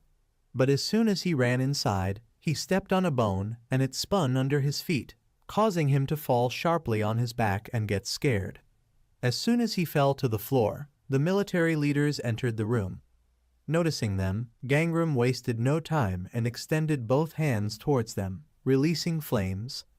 The fire reached the ropes that held the huge blade under the ceiling at the entrance, and a second later they broke and it fell down, cutting off the head of the blue commander, but the red one managed to survive. Having gained time, Gangram rose to his feet and ran into another room. Jumping over the blade, the red warlord ran after Gangram, and the system reported that the ancient warlord had been restored. Gangram turned the corner, and as soon as he found himself in the corridor that led to another room, he was glad that he could hear the wind. The red commander also reached the entrance to the corridor, and meanwhile Gangram ran into the room. To catch up with him, the military leader accelerated, and as soon as he entered the room, a cutting sound was heard and his blood splashed. The system reported that the young military leader had been restored. The blue demon carefully entered the room into which Gangram had fled, and then froze in place, sensing something was wrong. The system informed Gangram that his strength had been increased to 7 after using stat points. Gangram ran out of his hiding place and crouched, making a kick with his foot, causing the monster to stumble. While he was falling, Gangram ran up to him from behind and pushed him in the back with all his might. He continued to push the monster to the right place and said that he needed it here. A second later, the military leader came across a meat grinder that was in the center of the room and his body was torn apart. The system reported that a warlord with a tertiary rank human destiny had been defeated. The reward calculation begins. After killing the monster, Gangram sat down on the floor to rest, and the system reported that he had defeated an opponent stronger than him, so he gets more stat points. He wiped the sweat from his face and thought that now he just needs to find a way out of the room and the level is cleared. He lit a flame in his hand, illuminating the room, and, looking at the huge saws that helped him kill the monster, he thought that first he needed to make sure of something. If this is a destiny based on the human form, maybe he can take it away. The system reported that the ability to steal fate was activated. Violet streams of energy began to emanate from him, checking the environment for corpses. A magic circle appeared under his feet, and the system reported that 2 dead people had been found nearby. When he saw the system message, he was happy and said that he knew. If it is a humanoid monster, then it can steal his destiny. In his past life, he didn't use fate stealing before meeting Beak Young, not because he didn't want to, but because he couldn't. When he tried to do this, a system notification popped up in front of him stating that the ability to steal fate was cancelled due to lack of mana. When he tried to take away the dead man's fate, members of the Flying Tiger sect stood next to him. The man asked, "Is he sure he can't? It was only 3 hours since he died." But since Gangram could not do this, he only apologized to them, with the caveat that the ability starts to cost more over time after the target dies, and with his insect level, this is only possible if the target died right before him. And then he thought, could he steal the destiny of the humanoid monsters? But since he couldn't withstand the energy coming from the demon realm, he was never able to try. But now he has succeeded. System notifications appeared in front of him indicating that he had absorbed part of the target's power and the ability was ready. The ready ability has a tertiary rank demonic fate class. It is automatically activated when the sword is unsheathed. When the sword is used as a weapon, sword mastery reaches the minimum of demonic fate. After reading the description of the ability, Gangram decided to test it in action. He took his sword out of its sheath and swung it several times, moving deftly around the room. After that, he touched the blade with a smile and thought that the sword seemed to have become lighter. Suddenly, a system warning appeared in front of him saying that he had accumulated a huge amount of karma. Gangram's gaze immediately dimmed and all the joy evaporated. He thought that everything was fine compared to stealing from people. Then he should accumulate less karma from stealing from monsters. He clenched his hand into a fist and thought it must be worth it. With these thoughts, he headed forward along the corridor, at the end of which there was a portal. People who accumulate too much karma go over the edge. They say it ends sadly. He touched the portal and wondered how close he was to the edge. A moment later, he returned to the lobby and the system reported that the first gate, the room of the Knife Mountain of Hell, had been cleared for the first time. CO Gangram became the first person to clear this room. The people who received the system alert looked at the entrance to the first room and asked, "Has someone cleared this yet?" The twins who were among them became very interested in this, and one of them exclaimed, "Did he do this alone?" Suddenly the voice of Gajun was heard, joyfully shouting the name Gangram. Hearing his voice, Gangram's face darkened with horror. He winced when he saw him jump to the side with a big smile on his face and exclaimed that he knew he could. Therefore he is his ally. Gajun landed and wanted to hug him, but Gangram quickly dodged and he asked, "Has he become faster?" Gangram showed a cross with his hands and said that he was not his ally. Let him stop. Anavi approached them from behind and called out to Gangram, and he turned around. She smiled and congratulated him on the fastest cleanup. Does he have some time? Time passed. Gangram had already settled in his personal room in the training center. He had already had time to swim and was now sitting on the bed, pulling out a bag of equipment from the box with the thought that this was a reward from Anavi for completing the first command. An inventory bag can be used to store items regardless of weight or volume. He put the bag on his belt and said that such an item was very difficult to find. Good thing he got it so quickly. He took the note on which the Wi-Fi password was written and unlocked the phone, saying that he did not want to attract too much attention from the agency. This is another bonus for a quick raid. He went online and saw news about a 5.8 magnitude earthquake that swept across the country. It was the strongest earthquake since 2017. Enormous damage was caused, many casualties. People are worried about aftershocks. The news was all about earthquakes, and Gangram thought, is no one really talking about the agency? He went into the comments on the news release, and among them there was a comment that there was a video where the Mission Protection Agency explained what was happening. Gangram became interested in this and found this video. The video captured a blonde girl sitting at a table with a mask lying next to her. She is the leader of the Ministry of Defense's first team, Xiaomun Yangniu. She smiled and said that the Destination Protection Agency is doing everything possible to protect all the unawakened. Looking at her face, Gangram decided to use the ability to detect fate, but he failed. The system reported that this fate was currently protected. He lay down on the bed and continued watching the video, saying that they probably use objects for protection. She said that even though similar events would continue to occur, there was no need to worry. They, the Destination Protection Agency, will protect their future. Let them believe in them. Gangram asked, is she telling them to believe in them? Destination Protection Agency, a collection of the best awakened ones. All agency members hide their faces with masks. Suddenly, he remembered Beek Young. He imagined her slowly removing her mask from her face and confidently looking forward, with blocks of ice appearing behind her. From this picture in his head, he suddenly felt bad, and he thought that if this woman was also with them, then it was clear why no one knew her strength. He patted himself on the head and said that he couldn't tell yet. Meanwhile, at the meeting of the Destination Protection Agency, the head of the second team named Gong Ju furiously threw a folder with information about their team on the table and exclaimed, "What is going on here?" They said it would take them at least a week to get the first door. But how could they do it in a day?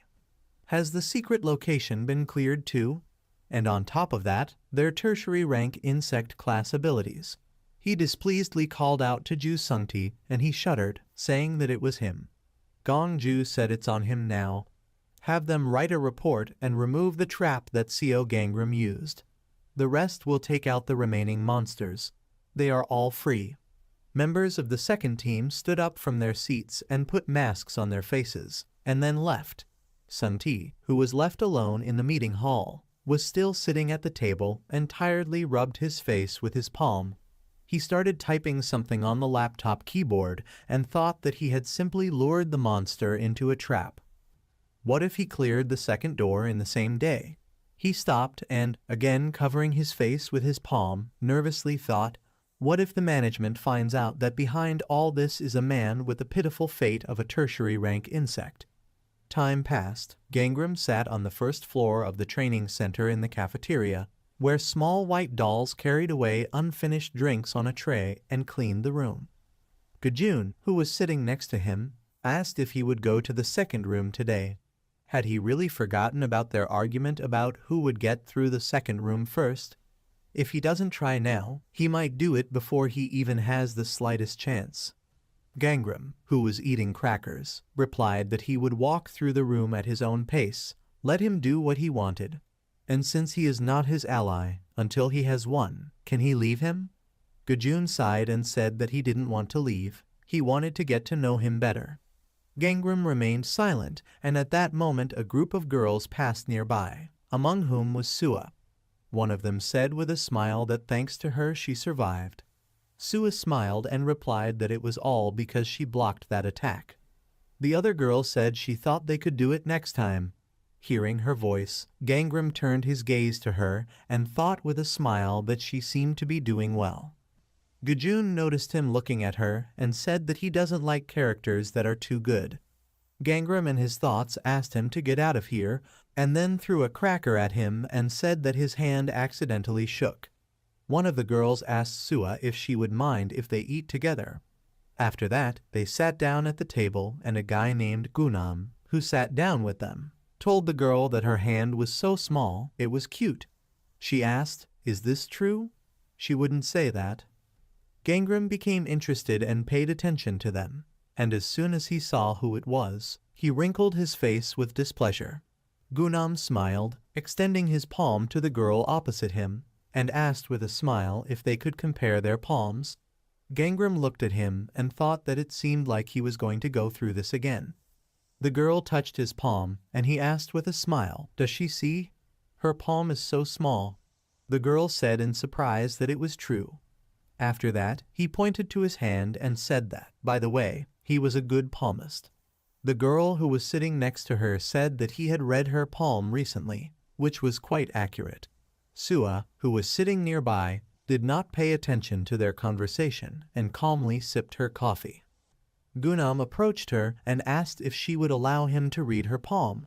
She refused him with a smile, but he began to insist, asking when else would she get such a chance. Then he will take payment when he asks. He extended his hand to her, and one of the girls asked Sua to do it. She was also interested. Sua pulled her hand away and smiled awkwardly. She wanted to answer something, but Gangram came in time and put his hand on the table, interrupting the conversation.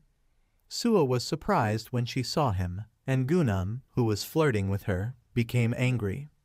But he quickly put on a smile, and not a trace remained of his hostile gaze. He pointed to his palm and asked Gangram if he wanted him to read his palm. Gangram refused and looked at Sua, saying that he needed to talk to her about something. He pointed his finger behind him and asked if they could move away. Sua remained silent, looking at him puzzled, and after a short pause agreed. They left the cafeteria together and Gangram said that he needed to talk to her alone. She awkwardly touched her shoulder and agreed. At this time, two guys came down from the second floor, called out to Gangram and greeted him. One of them waved and thanked him for sharing his internet. Gangram took notice of them and thought that after he completed the first room alone and shared the internet, everyone became quite friendly towards him. The guys said goodbye to Gangram and invited him to come with them next time, but he remained silent and looked away from them in upset, thinking that such friendliness was unfamiliar to him. In his past life, people rejected and avoided him. When he ended up at the training center, one guy didn't want to go on the same team with him, saying that if Gangram was there, he wouldn't go. The girl began to stand up for Gangram, but he said that he would just leave. He then thought, is it all because of his low class? Or was it because of him? That's when he met this seemingly friendly guy named Gunam. He turned to Gangram with a smile and asked, "Is he going alone today?" Gangram confirmed his words, and he said that if there was a place, he would gladly join. He put his hand on his shoulder and told him to be careful. Then Gangram thanked him. Gunam's attitude was different as he thought. He knew his ability.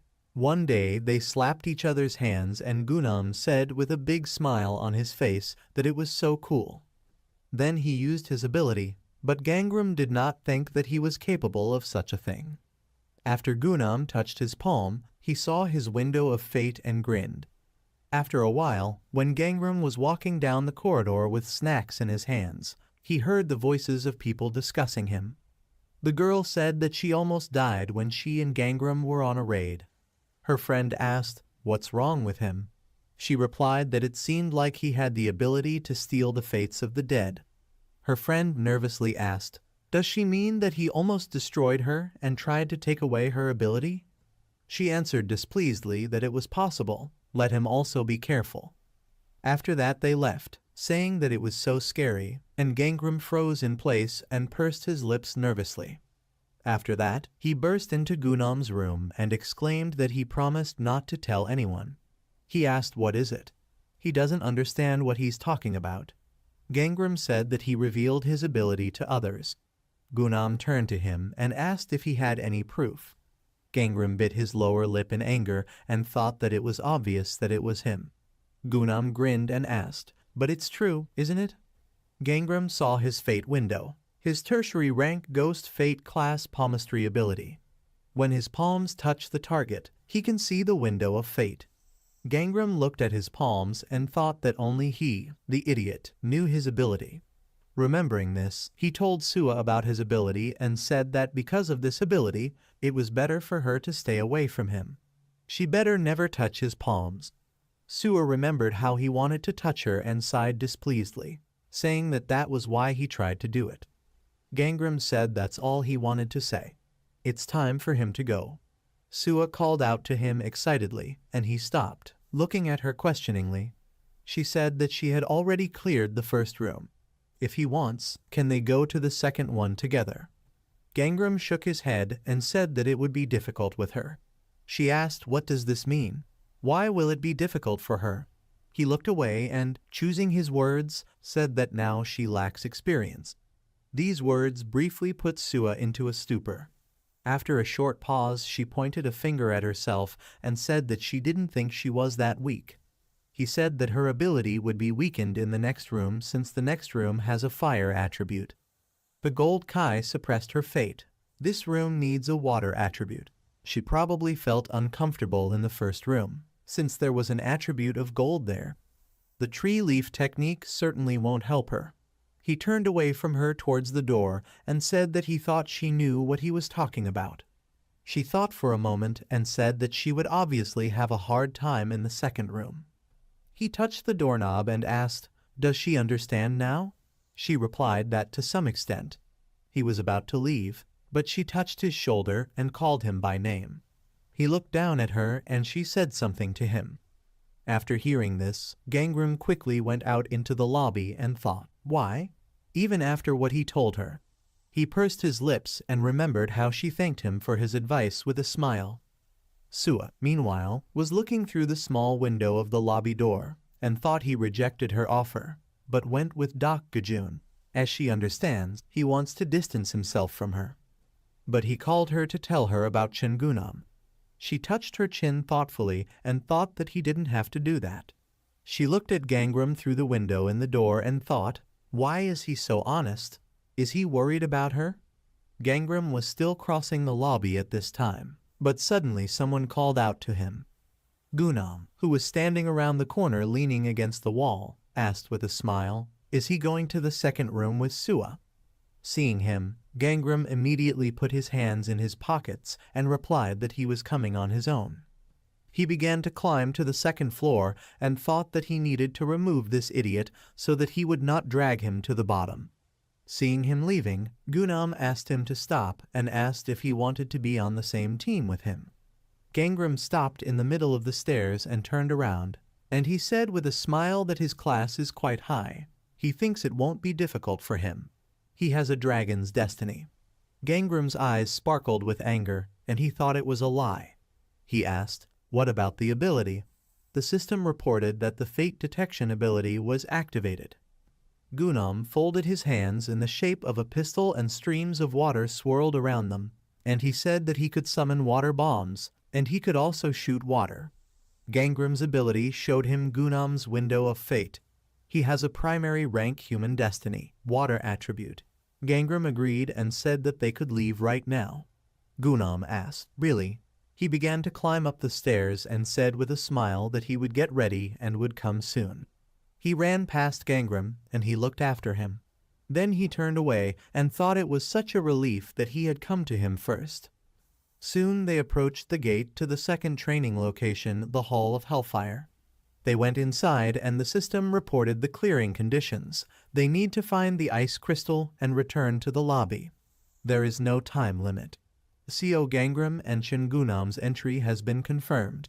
They walked through the portal and Gunam, looking at everything around in surprise, said that everything here really looks like hell. They found themselves in a dry place where lava rivers flowed. Gunam said that he was surprised that he accepted his offer so easily. I guess it's because of his water attribute? Gangram began to take his sword out of its sheath and walked forward behind him. Gunam reached for a bottle of water and asked if he had seen the conditions of the cleanup. He looked at the bubbling lava and asked, "Ice? In this place?" He pulled out the contents of the bottle and a clot of water began to float above his hand, and he himself said that it was so hot here. "Where the hell is it?" Gangram completely unsheathed his sword and began to silently approach him, his gaze firm and determined. As soon as he approached Gunam, he sharply swung his sword upward to strike. Gunam noticed this and turned around in horror, and then Gangram's ready ability activated. From his blow, scarlet blood sprayed. With one swing of his sword, he cut off the head of the red toad, which wanted to get close to Gunam from behind, and he looked in fear at its flying head. He said that he didn't expect to see monsters right at the beginning. The toad's corpse fell to the ground and Gangram, preparing for the next blow, said that they were coming. Gunam looked to the side and saw red toads with fiery tails crawling out of the lava and running towards them.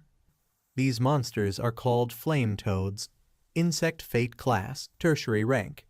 They are born in boiling lakes. Although their attacks are weak, they hunt in a pack. They attack less warm creatures. Gunam pulled water out of the bottle and said it was as easy as shelling pears. He extended his hand forward and began shooting water projectiles at the toads, preventing them from getting closer. A bunch of toad corpses appeared on the ground and Gunam shot water several more times, finishing off the last monsters. Gangram sheathed his sword, and he clenched his hand into a fist with a smile and said that this was great. His ability works well. He turned to Gangram and said that finding the crystal would be easy. He replied that it was possible. He watched with a smile as Gunam turned his head in search of the crystal, and thought that he already knew where it was. There was no point in rushing. What should he do with it? Gunam looked at him, noticed his expression, and thought, is he smiling? He was delighted and wondered if he really thought it was a good idea to take him along. Soon the toads began to attack again, and their corpses fell to the ground one after another. Due to the long use of Gunam's ability, he felt bad and he grabbed his head, thinking, is this the same energy anemia? There are a lot more monsters here than in Knife Mountain. Gangram at this time was fighting off the toads with a sword and Gunam sat down, thinking that there was nothing left. He needed to fight with a sword, as Gangram does. At that moment a toad attacked him, and he quickly pulled his sword out of its sheath and struck, and it croaked in surprise. Suddenly the toad swelled and thorns appeared on its body, causing Gunam to be thrown back. After that the toad immediately pounced on top of him and he started swinging his sword, trying to throw it off and shouting that it was so hot. Frightened, he began to call Gangram, and he, hearing this, turned around. Gunam exclaimed, "Why is he standing and watching?" Gangram sighed wearily and then killed the toad that attacked him and told him to move back if he couldn't handle it. He looked at him with a stern look and said that he could clean everything himself. Gunam replied that everything would be fine, he just needed to rest a little. Gangram agreed and walked away, and Gunam made a dissatisfied face and thought that he was an arrogant freak. He thinks if he finished the first room first, then he can treat him like that.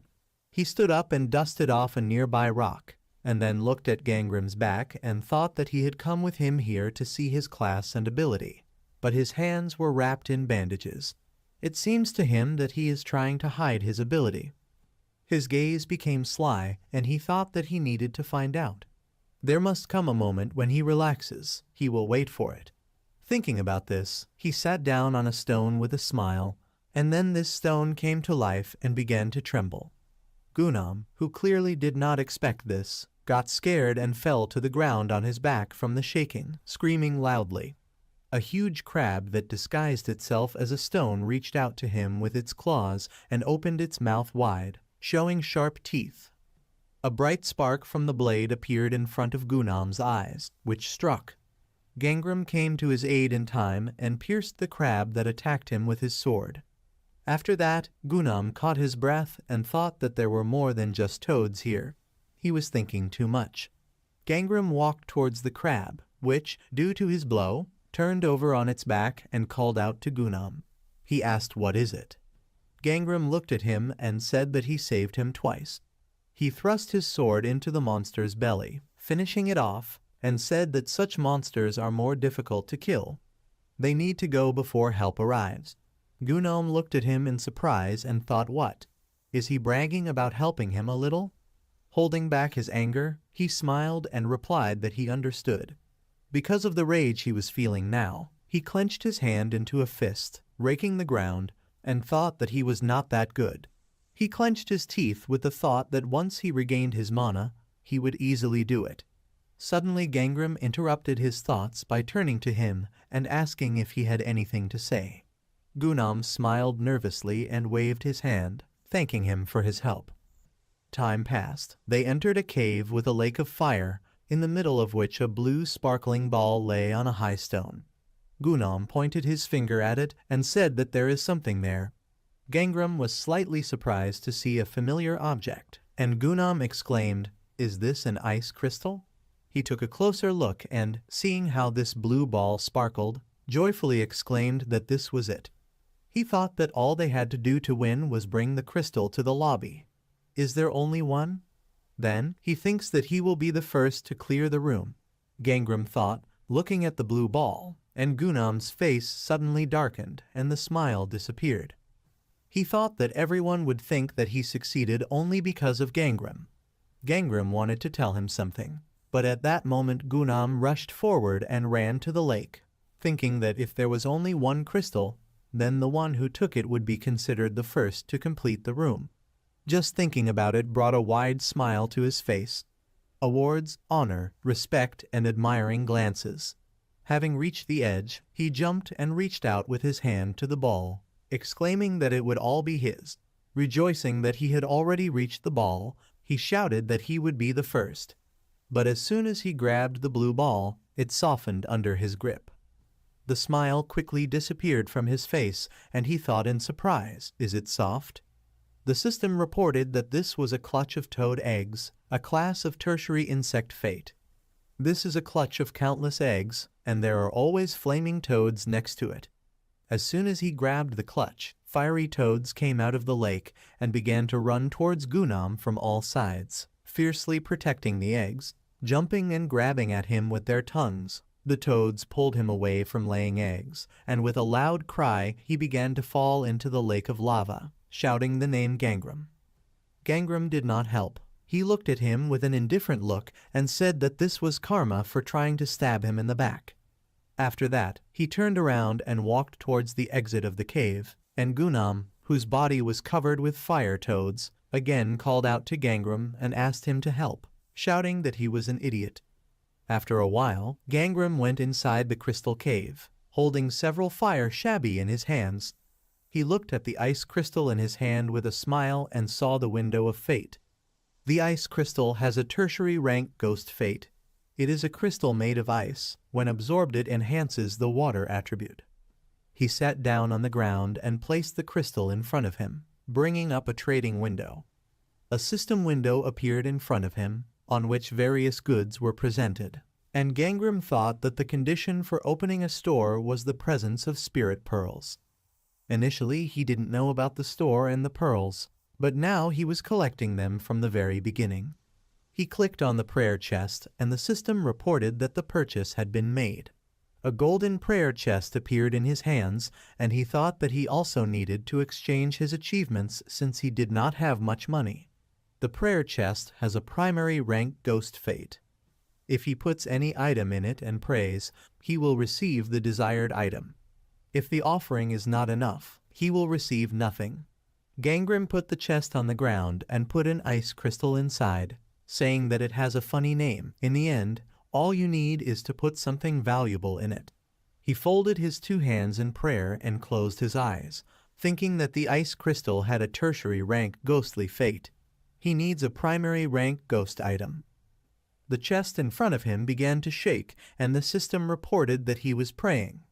After that, he opened the chest, and a bright flash of light came out from inside. His face shone with a golden glow, and he looked in surprise at the contents of the chest.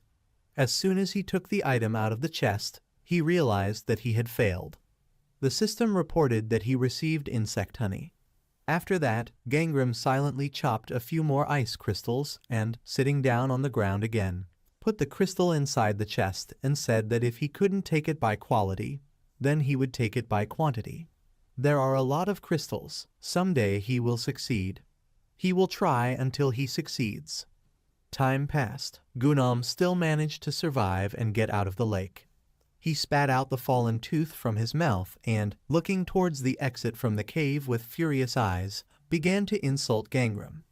Due to his stay in the lake of fire, numerous burns appeared on his face and body.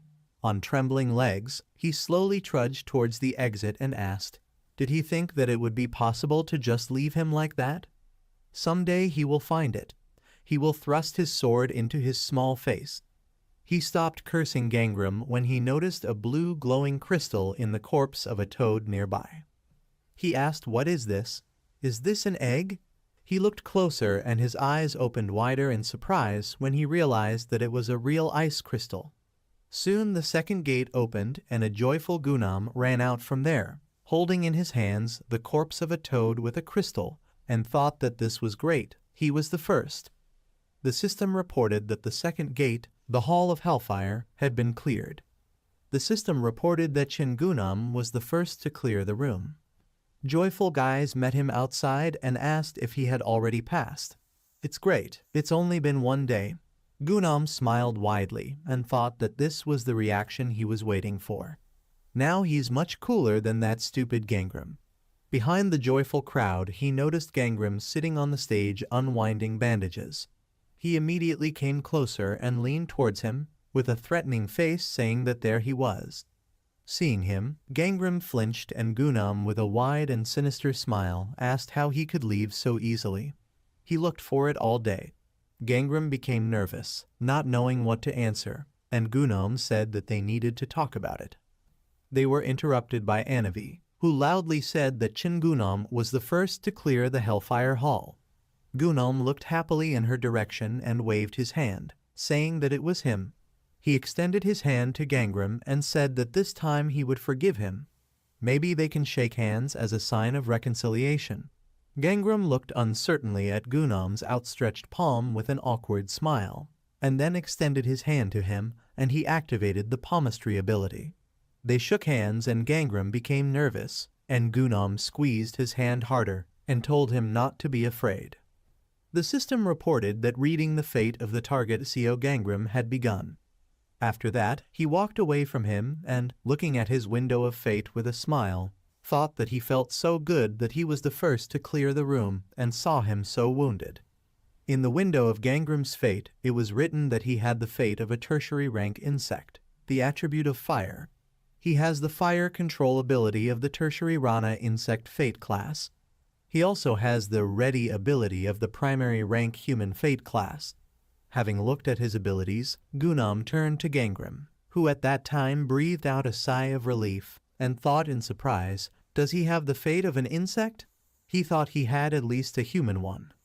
He gritted his teeth in displeasure and thought that he had gone through all this only because of some insect. Gangram at this time nervously looked at the retreating Gunam, and as soon as he left, he grinned contentedly. He put his hand to his chest, where something was hidden, and thought that he had received it in time. Under his hand was a primary rank illusory fate protection amulet. It protects a part of his destiny so that others cannot read it. He thought that he couldn't take more of them because he didn't have enough crystals, but it looks like he found one of the ones that were in the toads. Gunam at this time was talking with Anavi about his abilities, and she asked how he found the ice crystal. Dejun, who was sitting on the couch nearby, noticed him and thought that even Gangram came with nothing, but he managed it in 1 day. Anavi thanked Gunam for her help, and he replied that she shouldn't thank him. She left and Gajun waved and called out to him. Gunam turned around and Gajun said he was cool. Gunam thought, Gajun? He seems to have a tertiary rank divine destiny. Gajun looked away and said displeasedly that he had been trying to get through this room for several days, but he couldn't do it, and Gangram seems to be weaker than he thought. Gunam agreed with him and looked at Gangram and said that he is just a tertiary rank insect. Of course he is weak. Gajun looked at Gangram and asked, are you serious? Gunam replied that he ran away when he saw a crowd of monsters. Gajun looked up at him with joy and said that he was more like the main character then than he was. Gunam thought, the main character? He really liked these words and began to smile proudly, saying that he thought he was right. Gajun asked if they could talk. Gangram looked in their direction with a smile, and a system window appeared in front of him, which informed him that the fates of Dak Gajun and Chingunam were intertwined. After that, he went to the stairs leading to the second floor, and a red system window appeared with a warning that this was the worst combination of fates. Evil energy seeps into Chingunam's fate. Gangram began to climb to the second floor, looking at them with a smile, and thought that he would also take care of Gunam. Everything is going even better than he expected. After some time, the second group called an emergency meeting. Gongju turned to Anavi and asked if Chingunam has a ghostly fate. She shook her head to the sides and answered that she was human. He asked if anyone was with him. She replied that Co Gangram's student was with him. Sungti winced at the mention of his name and asked, "Is it him again?"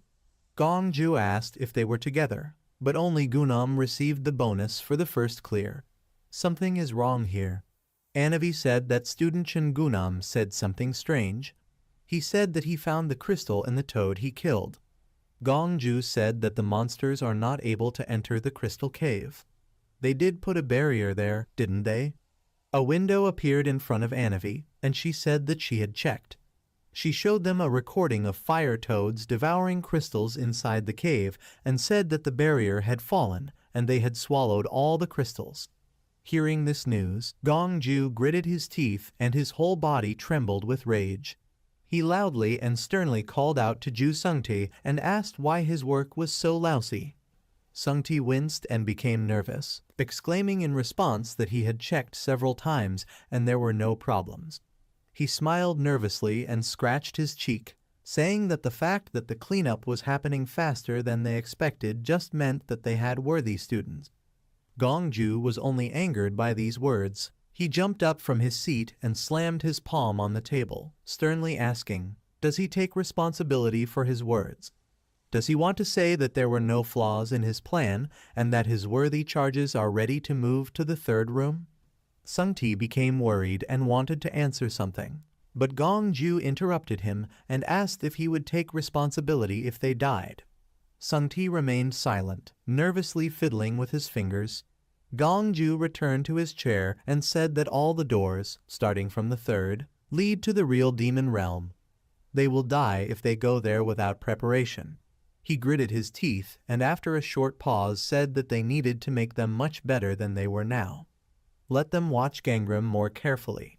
Soon after, Gangram approached the third gate and a red system window popped up in front of him. After looking at this, he sighed and said that he did not expect this. A seal and hanging ropes with amulets appeared on the third gate, blocking the way. On the system window itself, there was a message from the second team of the Seoul Destination Protection Agency. They are postponing the opening of the third gate indefinitely. They will notify them when necessary. Several days have passed. Gangram came to the cafeteria and started helping himself to food, and two guys were standing nearby. One of them asked, "Is he sure that Gunam told him the right tactics for the raid? He will soon become a toad exterminator. What if he lied?" His friend waved his hand at himself to blame his body from the heat and said that this could not be. Why does he need this? The guy said displeasedly that this was strange. Those who were able to complete the room do not communicate with him. His friend thought about it and said that it was true. Gajun and Gangram completed the room much longer than Gunam, even though they were on the same team. They walked past Gangram, who had already sat down at the table, and the guy said that they no longer worked together. His friend put his hands behind his head and asked if maybe they would find out what happened. Hearing this, Gangram grinned and thought that he was spreading false information. Gajun must have left him. He could kill two birds with one stone if they stayed together. While he was thinking about this, a red system message popped up in front of him. Inspector Anavi sent everyone an announcement about the meeting. At 6 p.m. there will be a meeting in the main hall. He read it and thought they were on time. Soon evening came and everyone gathered in the lobby. Anavi, who was standing in front of the sealed door, greeted everyone and said that she had called them to inform them about the third gate. She waved her hand up and, breaking the seal, said that from now on the third room is open. The ropes and amulets holding the seal broke and fell, and the guys rejoiced and someone even began to clap their hands.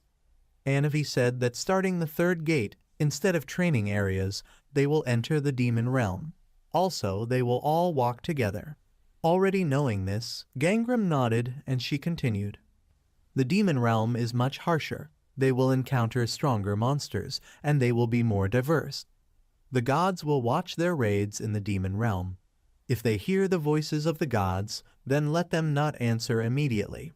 She took out her phone and said that first they needed to check their updated manual. One of the awakened ones took out her phone and a system window appeared above it. His friends looked through the window and he said that the management had really changed. Anavi said they have added tips for every situation. They recommend that they read this carefully before entering. She clasped her hands together and said that was all she wanted to say. She really asks them not to die. Having heard about this, everyone present involuntarily became nervous. One girl trembled with fear and asked, did she ask them not to die? Everyone also became excited and began to discuss further actions. One of them said that if there is no limit on team size, they should gather as many people as possible. First they need to read the manual. While Gangram stood thoughtfully in the middle of the crowd, a short blonde girl named Yunbom crept up to him from behind with a smile. She sharply pointed her finger at his back and loudly greeted him, and he turned around and, calling her by name, greeted her back and said that he had seen her. Baum smiled awkwardly and asked if he could tell them apart. Not that interesting. Her twin sister named Joel came up to him and said that others always get lost. Gangram looked at them with a smile and thought that in his previous life, only they and Sua supported him while Gunam spread rumors about him. Since they are twins, their fates are no different. Meanwhile, they began to quarrel. Baum pointed her finger at her sister and said that if she cuts her hair, then people will be able to distinguish between them. Joel replied that she chooses her own hairstyle. Gangram used his Detect Fate ability and saw their abilities. Baum displeasedly told her sister that they were the same height. Her fate window showed that she had a tertiary rank Dragon Fate class, Gold attribute. She has the ability of the primary rank Phantom Fate Perfect Sight. When using a ranged weapon or ability, it will hit the opponent regardless. The amount of mod required depends on the distance and class of the attack target. Her sister Joel replied that she would grow up and be bigger than her. She, like her sister, has a tertiary rank Dragon Fate class and a Gold attribute. She has an ability called Bullseye of the primary rank Phantom Fate. The effect of this ability is the same as that of her sister. Looking at them, Gangram remembered something and pursed his lips, thinking that he didn't think it had changed yet. In a past life, Yunbom survived, and her sister Joel died in the third room. The system reported that he sensed the White Tiger's death coming from Yun Joel. He called out to Joel and asked if she would go with him to the third room. The sisters who had just been quarreling stopped, and Joel replied with a smile that that was great. She just didn't want to hunt with her sister. Baum asked displeasedly, what did she say? Gangram looked at her with a smile and also invited her to go together, thinking that he would do everything to ensure they survived. After that, the three of them opened the gate to the third training location, the ice hall. The clearing conditions were revealed to them. They needed to kill every type of monster that existed in the Hall of Ice. Currently, 0 species out of 10 have been killed. Time limit is 14 days. They found themselves in a snowy location among mountains and forests. A cold wind hit them in the face, and the system reported that this demon realm was overflowing with water energy. The energy of water overwhelms Gangram's destiny. Characteristics reduced by 10%. Gangram walked ahead, covering his face from the wind with his hand, and the twins followed him and said that they were so cold. One of the sisters looked at the system window with the clearing conditions and said that their task was to hunt monsters. Her sister, who was walking ahead, closed her eyes because of the wind and said that she could not see anything. Suddenly one of them told the others to look. There is a rabbit. Not far from them, 2 snow-white horned rabbits were sitting in the snow, and when they saw people, they froze in place. One of the twins said it was so cute, she couldn't kill it. As soon as she uttered these words, the rabbit's eyes sparkled red, and it opened its mouth wide, drooling, becoming not cute, but very fierce. They quickly dealt with the monsters and learned that it was a horn-eyed hare of the primary rank insect fate class. One of them asked what the hell? Primary rank insect? It will look worse. When they had dealt with the rest of the rabbits around, they sat on a stump in the middle of the trees and bought themselves warm fur capes. Baum said that the store is so inconvenient. Her sister looked at Gangram and said that there are so many items, but there is no search button. Baum touched Gangram's fur cape and looked into his system window, asking how he finds what he needs so quickly. He smiled nervously and thought that he had been using this for years. He told her that it was like a game he once played. Joel called out to Gangram, pointing her finger at the system window, and asked him to look at her weapon.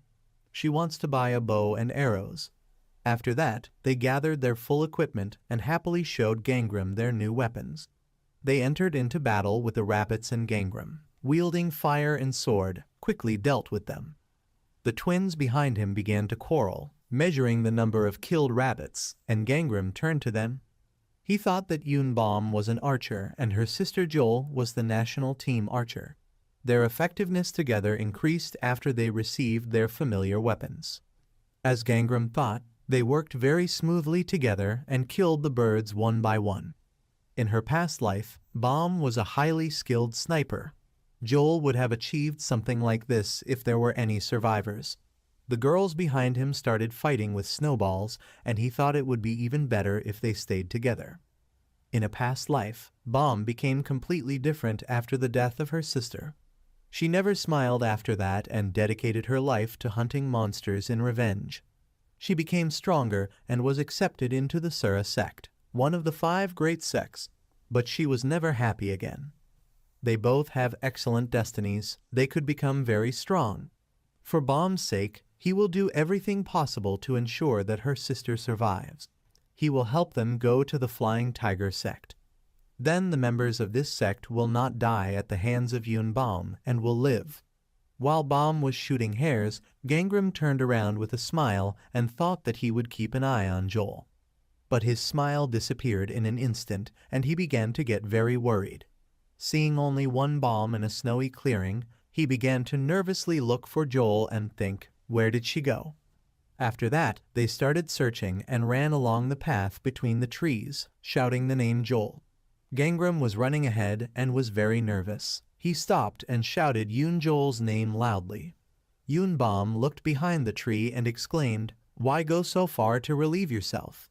Gangram said that he hears some screams from there. Baum turned to him and asked worriedly, "What other screams?" Gangram ran in the direction of the sound and said that he swears they are there. They reached the right place and saw a hole in the middle of the snow, from which came the voice of Joel, who was calling them and saying that she was here. Hearing her voice, Baum shouted her name with relief, and then ran to the very edge and saw her sister and Gunam below.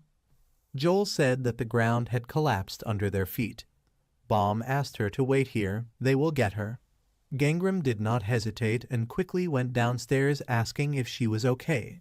She replied that she was fine, but not him. Gangram noticed another person who had fallen into the hole and, taking a closer look at him, asked, "Chingunam?" Gunam didn't turn around. When he heard his voice, he cursed in his thoughts and thought that he was on her team. Gangram sighed tiredly and asked, "Should I help him?" Gunam exclaimed irritably that his help had not given in to him. Gangram did not persuade him and, slightly pushing Joel, said that he understood that they needed to go. Joel asked worriedly, "Will they just leave him here?" Gangram took her upstairs, and she said that he was paralyzed by some dangerous monster. Gangram asked, "Is it because of the poison?" He looked at Gunam and said that they were probably rabbits. It will go away on its own. Joel asked, "Rabbits? They are the weakest here."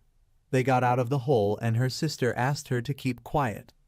After that they left, and the humiliated Gunam's face turned red with shame, and he began to shower Gangram with curses. In a rage, he hit the snow with his fist and said that he would regret it. Suddenly, a strange voice came out and agreed with him and said that the bad guys should get what they deserve. Does he need help? Hearing this, Gunam immediately raised his head with a surprised look and asked, "Who is it?" After a while, Gangram and the twins reached the portal, and he said that it was time for them to go back. After sunset, the difficulty increases. Joel indignantly said that she had increased the characteristics. Her sister said she did too. He asked why such a rush. It's only the first day. Joel asked if he will be with him tomorrow too. He asked with a smile, "They will finish this room, right?" Baum was happy and agreed, saying that they would do it together. A sound reached Gangram's ears from the forest, and he thought about it. The sound seemed familiar to him. He listened and, hearing someone's voice, became worried and immediately ran into the forest, telling the girls to return to the lobby. They began to enter the portal and asked where he was going. He replied that he had forgotten something. He would be back soon. Meanwhile, in a small clearing in the forest, the Sua group was surrounded by a pack of wolves. The ferocious wolves grinned menacingly and drooled at their prey. Sua swung her sword, scaring them away, and told the crying girls behind her to calm down. The wolves behind her began to act and attacked two guys, breaking one's sword. Sua clenched her teeth as she realized the situation they were in and made a decision. She waved her hand and, releasing tree roots from underground, cleared the way from the wolves in the rear and ordered everyone to retreat back. At this time, those in front attacked her, and she quickly put her sword under the wolf's teeth, protecting herself from the blow. She wrapped her roots around her comrades, protecting them, and she herself began to fight off the wolves. Someone called out to her, but she didn't pay attention to it and thought that she needed to kill as many as possible so that it would be easier later. While she was dealing with the wolves in front of her, she did not notice how another one crept up behind her. The wolf jumped on her and closed his jaws on her shoulder, sinking his teeth deeply. She turned around and clenched her teeth in pain and thought that if only someone else could fight. At the same moment Gangram came to her aid. He lit a flame in his hand and transferred it to his sword. The system told him that stat points were invested in the ability to control fire. The fire control ability level has been upgraded to the second rank Insect Fate class. Jumping out of the forest, he rushed up to Sua and thrust a fiery sword into the wolf's muzzle. Having finished with it, he went around Sua and struck another wolf, and then transferred to the next ones. Sua called out to him in surprise. Gangram paid no attention to this, focusing on the battle, and continued to kill the wolves one by one, leaving a trail of fire in the air. Sua was not idle either. She plunged her sword into the nearest wolf and ended it. When only the corpses of the predators remained in the clearing, she caught her breath with a smile and said that they got it done so quickly. She thanked Gangram, but he remained silent. He was not happy about it, and his face was gloomy. Once they were back in the lobby and healed with the totem, Gangram began to lecture Sua. He exclaimed displeasedly, "Why didn't they retreat?" The members of her team remained silent, looking at him nervously. He said she should have realized the situation was out of control. Let her run if she can't win. She could have avoided injury. Sua said displeasedly in response that he kept calling her weak, and Gangram interrupted her and loudly exclaimed that she was just lucky. What if the monster had some ability that she didn't know about and no one would come to her aid? While he was scolding her, he remembered her death and thought that there should be no more senseless deaths. He raised his voice and shouted, "Does she want to die protecting others? Only the strong can protect the weak." He turned around abruptly and began to walk away, telling her not to forget about it. If she lets her guard down, she will leave here in a coffin. Sua team members approached her and asked if she was okay. Gangram exaggerated. Did he want her to just leave them to their certain death? Sua smiled, looking at Gangram's retreating back, and then laughed and answered the girls from the group that he was just so worried about her. They were surprised, and she said he still came to their aid. She thought, why is he just pretending to be a bad guy? She said that he was very kind and caring, and then called out to him loudly. He froze in place, and Sua thanked him for caring about her. Gangram remained silent and sighed heavily and tiredly. As time passed, the system notified everyone that the third gate, the ice room, had been cleared for the first time. The first person to clear the room is Doc Gajun. Gangram and the twins, meanwhile, continued to kill monsters in the area. When he plunged his sword into the tiger he had ridden during the fight, the system reported that he had killed 10 types of monsters out of 10. He had cleared the Hall of Ice. At the end of the battle, they looked at the system window with a message about the first passage, and Joel said displeasedly that someone had already done it, and she so wanted to be the first. Gangram said that he also just finished. Baum exclaimed in surprise, "Already? Will he leave?" He smiled and replied that he would stay with them until he was done. The girls were happy and went in search of new monsters, and he thought that no one would return here after a complete cleanup, so he can begin his search for the secret reward. To get it, he needs to kill 11 types of monster. The twins started playing in the snow, and Baum angrily asked her sister to stop taking her monsters. She replied with a smile that then she should find them first. Gangram, meanwhile, thought that the room had been cleared too early. He used the ability to detect fate, and red system alerts appeared in front of him, indicating that the energy of death from a white tiger was nearby. The energy of death is close. He looked towards the forest and thought, could anyone else die here? He suddenly remembered how when Gunam was talking to Gajun, a system notification about the worst combination of fates appeared. He thought that if he meets Gunam again, there will be problems. He thoughtfully covered his face with his hand, and a thought flashed through his head. Should he just kill him? After that, he called out to the girls and, pointing his finger to the side, said that he would look around that hill, and for now let them continue, and let them not go far from each other. The girls agreed, and then Gangram went towards the hill and thought that there would be no problems as long as they were together. When he entered the clearing, he met Gunam, who said that he was finally here. This is what he was looking for. Gangram asked why. Small pieces of ice swirled over Gunam's hand, forming into one, and he said that he wanted to pay for the shame caused to him. After these words, the ice crystal in his hand grew and became sharp. Gangram prepared for battle and asked with a grin if he was strong enough. Gunam replied that it goes without saying. He raised his hand, icy streams of wind swirled around him along with crystals, and he exclaimed that he, the main character, heard the voice of the gods. Forming a larger crystal above his hand, he told Gangram to get ready with a smile. After that, he sharply extended his hand in his direction and, shooting several ice spikes, told him to see the power of the gods. Gangram fought off the ice crystals with his sword and thought that he knew it.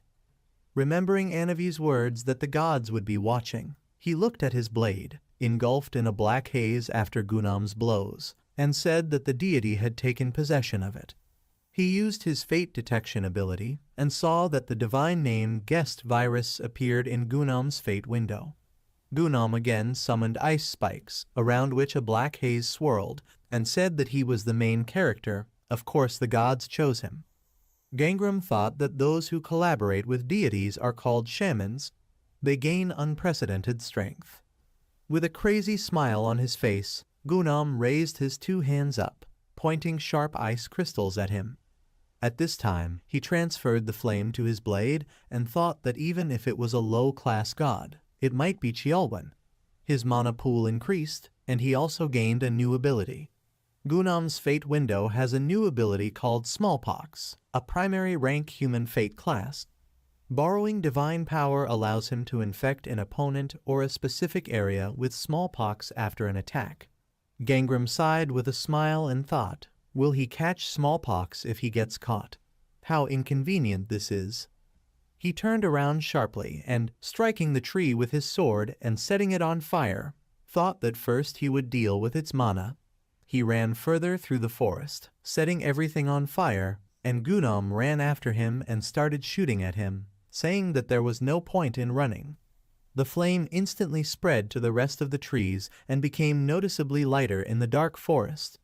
Gunam continued to run after him, creating new thorns, and said that divine punishment would pursue his spirit to the ends of the world. When he released the next crystals, they pierced the boars that suddenly ran out of the forest and blocked his path.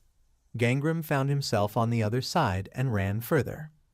To clear his way, Gunam began to kill all the boars around and curse, shouting for Gangram to stop. He got angry and, calling the boars stupid pigs, told them to move. At the same moment a huge boar ran out from the side, hit Gunam with its fangs and squealed loudly. The blow was so strong that blood sprayed from his mouth. The boar threw Gunam off of him and ran further, and he fell on the snow. The voice of God was heard, saying that he had heard that here a weak little man was possessed by God. This is interesting. Looks a lot like a low-class god. Panting heavily, Gunam looked up and gritted his teeth in pain, thinking that it was not Chiolwen. Are other gods watching over him? God said that watching weaklings is a treat for the eyes.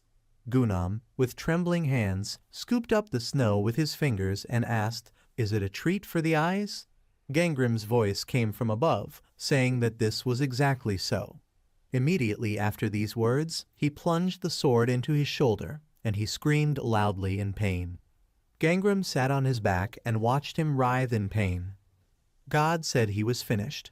Gunam began to breathe heavily and called Master Chiolwen, asking him for help.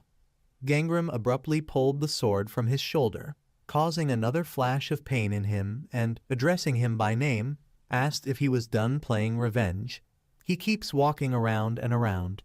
With his free hand he began to hold his hand, and with the other he pointed the tip of the sword at his face and asked, "Does he understand what he did?" Suddenly, the silhouette of Baum appeared in the forest, running towards Gangram and waving his hand, calling him. Noticing her, Gangram thrust his sword into the snow next to Gunam's head and said that he was lucky. He got off him and sheathed his sword, saying that next time he would finish him off. Let him get out of here. He went to Baum and said that he told them not to leave. She excitedly exclaimed that they had a problem. Gunam at this time rose to his feet and slowly walked through the forest. Baum said worriedly that a herd of snow pigs ran by. They carried Joel away. Gangram's face darkened with horror, and he asked what. She replied that she instantly disappeared. At that moment, he remembered the words of the shaman who, as a child, told him that his destiny was full of failures and evil energy. He also remembered the words of the other awakened ones that all his comrades were returning wounded, and his parents were dead. Wherever he goes, death is on his heels. Noticing that he was not responding, Baum called out to him loudly and asked if he was okay. He remained silent and thought that it was all because of him. He knew it, so that he could save someone. He walked forward, pushing Baum away, and resolutely said that he would find her. She looked after him worriedly, and then ran after him and asked him to wait for her. Despite this, he continued to walk quickly forward and told her to leave. She grabbed his hand and, out of breath from running, exclaimed that she was coming too. Gangram got angry and exclaimed, "What if something happens to her?" Tears appeared in her eyes, and she said that he himself said not to go far. She hugged him with trembling arms and asked how she could return alone when her sister was in trouble. Gangram said that she would go back if the path became more dangerous. She remained silent, and he asked, "Does she promise?" She agreed, and after that they went in search. They soon reached high icy cliffs. While they were walking, Gangram thought that he did not know how Joel died in a past life. But if she is in danger, then he has one place in mind. The main thing is that she is alive. They walked between the rocks and Baum, looking around nervously, said that it was so quiet here. She came to a place where several skeletons of large deer lay around, and Gangram thought that this was because low-class monsters would not venture into the territory of a predator. They heard loud sounds from the side and Bomb asked what those sounds were. Gangram quickly grabbed her hand and, hiding behind a stone, pulled her towards him. The heavy steps of the monster became much louder and Bomb covered her mouth with her hand so as not to inadvertently scream. In the hands of a Yeti that passed by their shelter, his prey was clutched. The system window showed information about the monster. This is a tertiary rank Yeti of ghostly fate. It is a humanoid monster completely covered in fur. He appears in front of others in snowy weather and seeks to fight opponents stronger than him. Gangram was very nervous when he saw what the Yeti was holding. Joel was clutched in one of his hands. Apparently she was unconscious. Seeing her, Bomb immediately ran out of cover and took out a pistol, pointing it at the Yeti. Hearing quick steps from behind, the Yeti turned around, but he saw no one and began to wave his head around, looking for the source of the sound. Gangram managed to grab Bomb in time and drag her behind the nearest stone. While the monster was looking for them, he held her down and covered her mouth with his hand. He whispered to her to stand and stared at the monster, using his ability to steal fate. An invisible magic circle appeared under his feet and began scanning the area. Shortly after, the system reported that there were no dead people nearby. Gangram sighed in relief, realizing that Joel was still alive, and told her sister that if they started now, they would put her in more danger. He let go of Bomb and, looking out from the hiding place, said that he must be going to the lair. There are also pigs on the other side. After that, they climbed to the top of the rock and began to watch the Yeti from above. He said they had to wait until he let her go. Bomb looked down and asked, "Will they attack right away?" He opened the store and replied that they had better avoid a fight. Meanwhile, the Yeti reached his nest. Gangram bought flare guns and ammo from the store and tossed it to her, telling her that when he put her down, let her shoot to attract attention. Then she needs to run to the exit and shoot back at the same time. She caught the weapon and asked, "Is it a signal pistol?" Gangram went to the edge and said that fighting was not allowed. She should just run. Can she do it? She loaded the flare gun and confirmed his words, and he said that after that he would get Joel. He jumped down and thought that Bomb is fast. She will run away without any problems.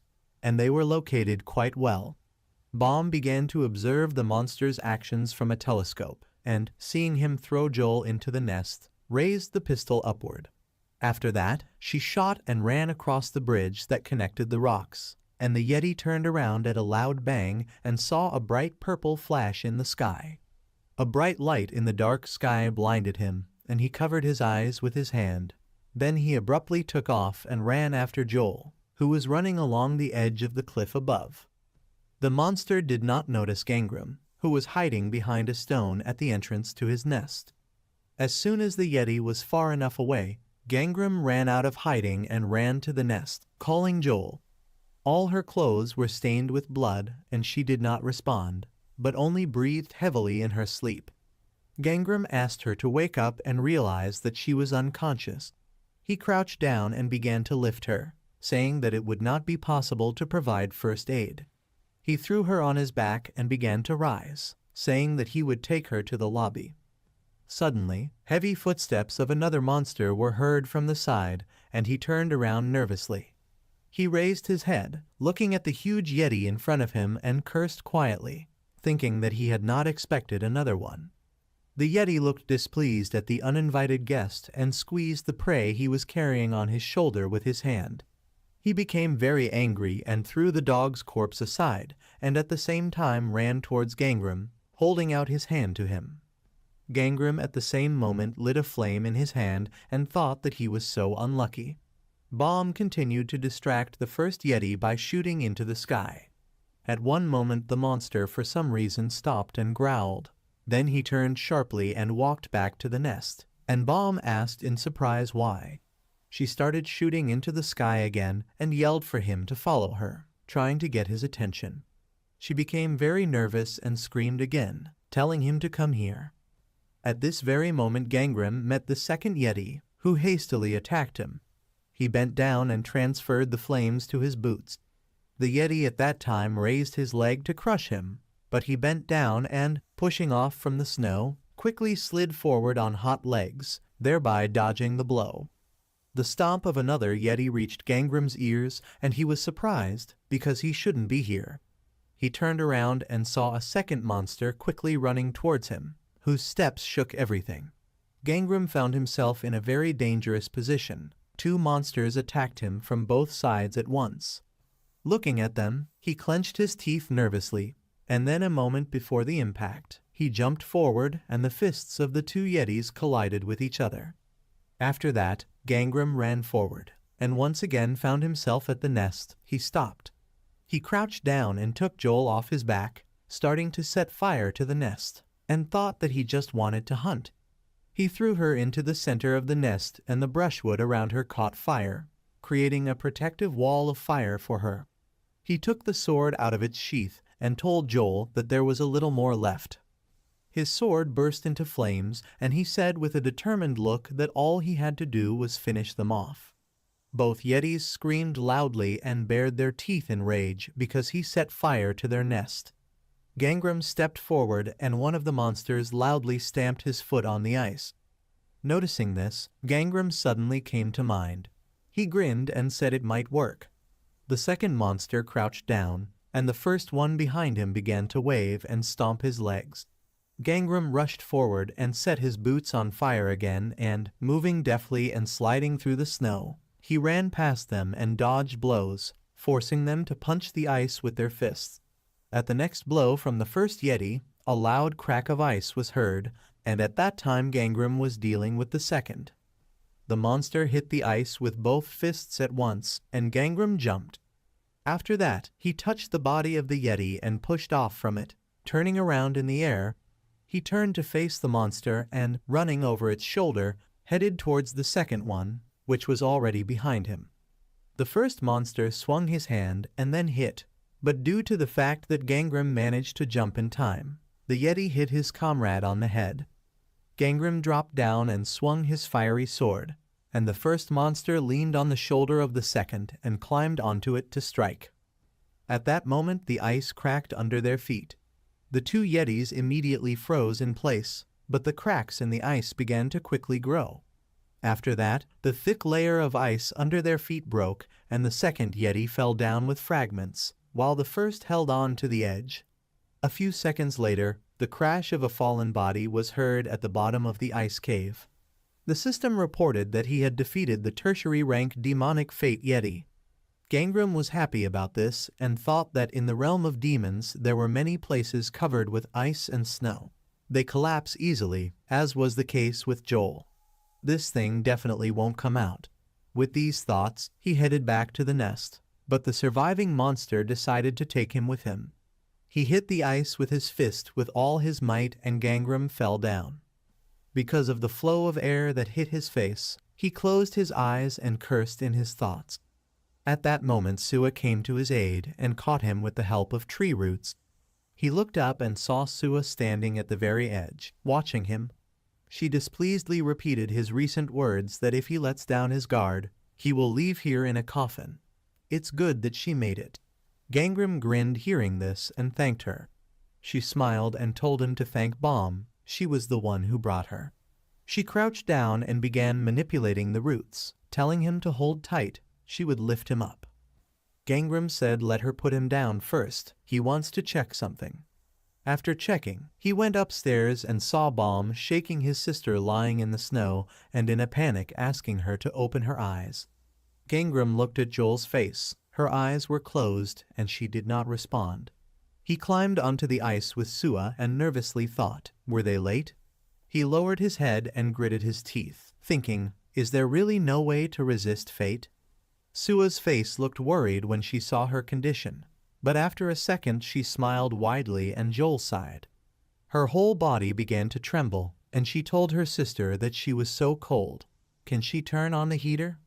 Bomb looked at her in surprise and the tears in her eyes froze, and Sua joyfully ran towards them. Joel asked where they are. Bomb exclaimed joyfully that she was alive. Joel was alive. She replied that of course she was alive. But what? She should be dead. Gangram at this time looked at them in shock and did not believe his eyes. A red system message popped up in front of him saying that the death aura from the white tiger had dissipated. Not paying attention to the system windows, he joyfully ran to the twins, who had already started a fight. But a new message about a change in fate appeared before him, which made him stop. He looked at the system window in surprise. It reported that fate change had been activated. CO Gangram Fate class has been promoted to secondary rank Insect Fate. His fate window appeared. The abilities were the same, only the fate class changed. He looked at his class in confusion and thought that this couldn't be happening. He thought that the class of fate does not change. Bomb hugged him and exclaimed that her sister was alive only because of him. She buried her face in his fur cape and, with her ears turning red from embarrassment, thanked him. She wiped away her tears, and Gangram looked down at her with a smile and reached out to her with his hand. He stroked her head and thought that he would leave the difficulties for later. Sua at this time gave Joel some pill and asked if she was okay. She swallowed it and replied that it was better, but it still tingled. Gangram smiled widely and laughed with happiness, saying that everything was already over. Joel is alive. Began to blossom, and at the same time the difficult night was left behind. Gunam at this time got stuck in a crack between the ice. He tried to get out and his deity asked if he was okay. What should he do? Let him wait a minute, he'll try something. In a rage, Gunam showed the middle finger to the deity and exclaimed that he was a stupid crook. How did he become a god? He shouldn't have relied on a god to send a plague on him. Cheolwan sternly replied that he was overdoing it. Gunam became afraid, no longer hearing his voice, and began calling him loudly. While he was shouting his name loudly, a strange shadow appeared above him, and he turned around. Behind him stood Gajun, who looked at him with an indifferent face. Gunam said his name in surprise, and then asked him to help and said that Gangram attacked him, and he had to run away. He excitedly exclaimed that he was sure SEO Gangram was the main villain. He's fed up with all this bullshit about being a loser and having hidden powers. It's better for them to defeat him together. He himself said that they are comrades. Gajun replied that if he were the protagonist, he would easily defeat someone like Gangram. Gunam exclaimed that he was a coward. He wanted to say something else, but Gajun interrupted him and said that he thought that he was hiding the true power next to him. He seems to be a regular character. Gunam got very excited and replied that he is the protagonist. He swears by it. Let him just help him. Gajun asked, "It's common for a main character to deal with such little things alone, right?" Gunam looked at him blankly and asked what. Seeing him leave, he exclaimed that this is not so. He is not the protagonist, so he asks him to help. Gajun stopped and asked, "No longer?" His look became dissatisfied and he asked, "If so, then why should he waste time on some minor character?" He walked further and Gunam asked him to wait and not leave. Let him help him. But Gajun ignored him and then he started insulting him, shouting at him to stop now. Gajun left and the voice of Gunam was heard, shouting his name in rage, which echoed among the mountains. Time passed, and inside the ice cave Gangram began a battle with the goblins. He rushed forward, killing the goblins in his path, and then sharply turned around and repelled the attack of the monster that attacked him from behind. A huge horde of goblins surrounded him on all sides, still continuing to attack. After some time, he killed all these monsters, and when he was wiping his sword, one of the twins called out to him and said that they were all done. Her sister threw her hand on her shoulder and said that if not for her, then... Bomb clenched her hand into a fist and interrupted her, saying that all she did was stand behind. She exclaimed that it was just the first blow that hit her. Gangram began to watch them from the side with a smile, but suddenly he had a very bad feeling. Beak Young appeared behind the twins, waved her sword and sent an icy blow towards them. The girls got scared and one of them exclaimed displeasedly, "Who is she?" Beak Young lowered her sword and walked towards them, saying the name Gangram. She looked at them with a chilling gaze and said that if they surrendered to Gangram, she would let them live. The girls got angry and pointed their guns at her, exclaiming, "What the hell is she talking about?" Noticing this, Gangram ran towards them and asked them to stop.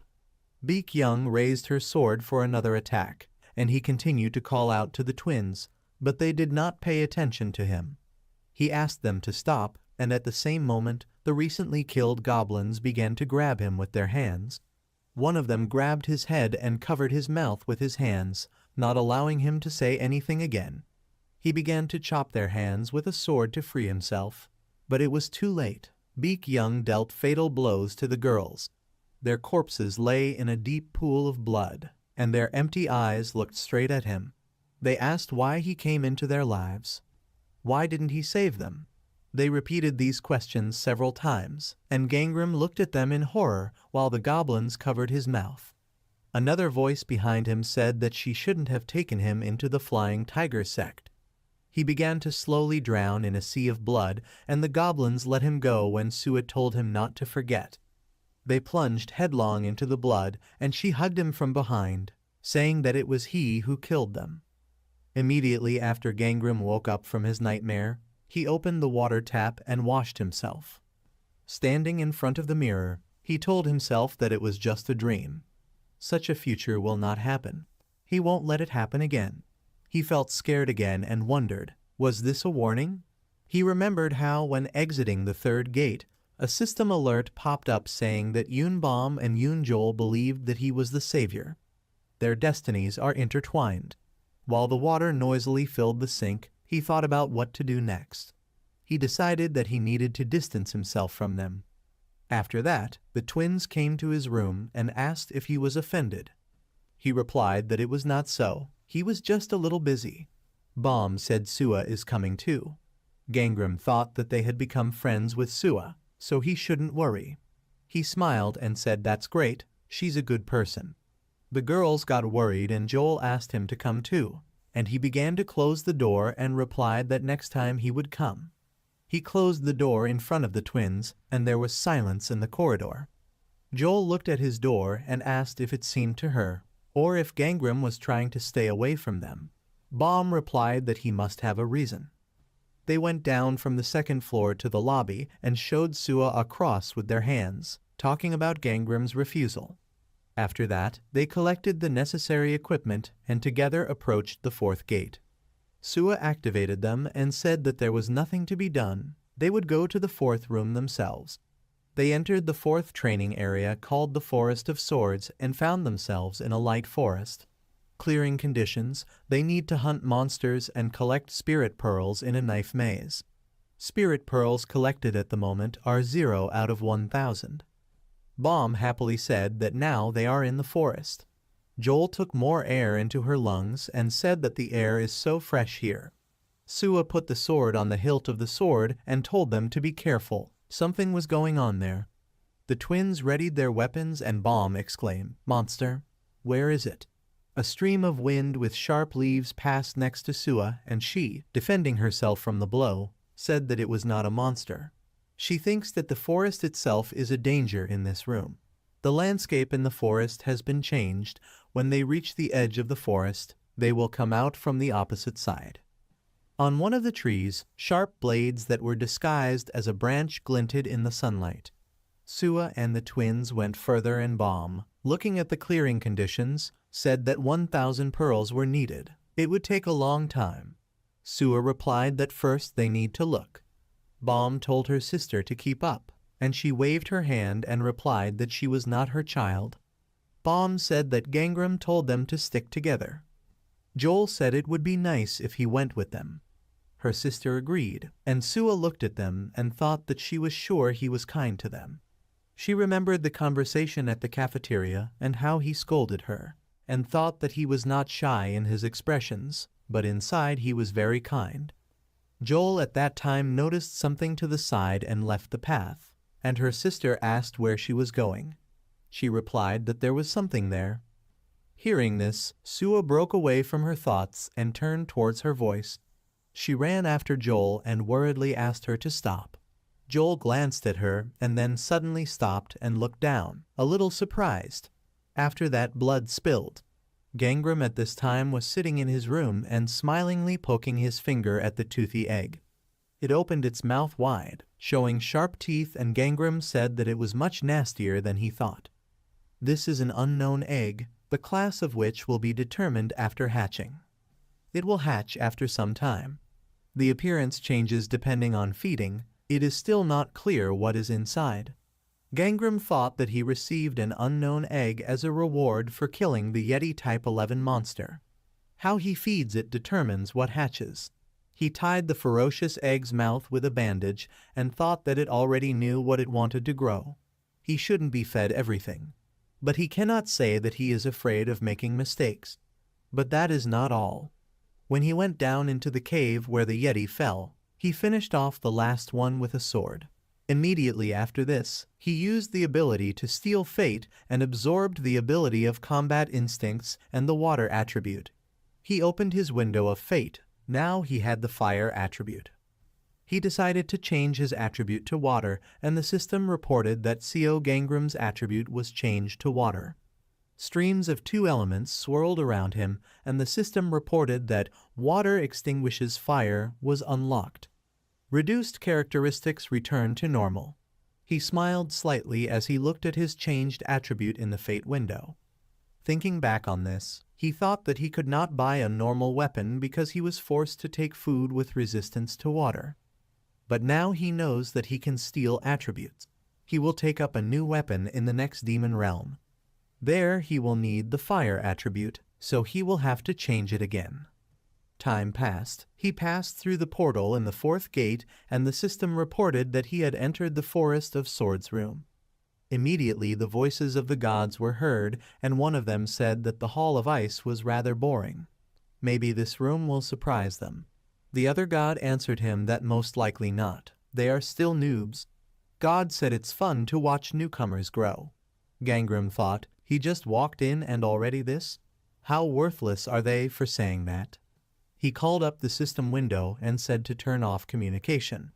One of the gods said that he seemed to understand something. A window appeared in front of him asking if he wanted to turn off the connection. He thought, what should he call them? Small evil spirits. Ghosts. He agreed to turn off the connection, and one of the gods said that he didn't even twitch an eyebrow. After this, the system reported that he did not have enough spiritual strength. Gangram made a dissatisfied face, and God said that he was brave. He liked him. Maybe he wants to become possessed. The system reported that the guardian of the Forest of Swords had offered him possession. He thought it must be the local god. He ignored him and opened the trade window, thinking that local gods ruled over individual regions. With the possession of this god, he can become the most powerful in the kingdom. But the deity is tied to the region, and if the possessed person leaves this place, then the powers are lost. There is a knife maze in this room. With obsession, he definitely won't get lost there, but there is another way. He bought an item from the store, and a map of the demon realm appeared in his hands.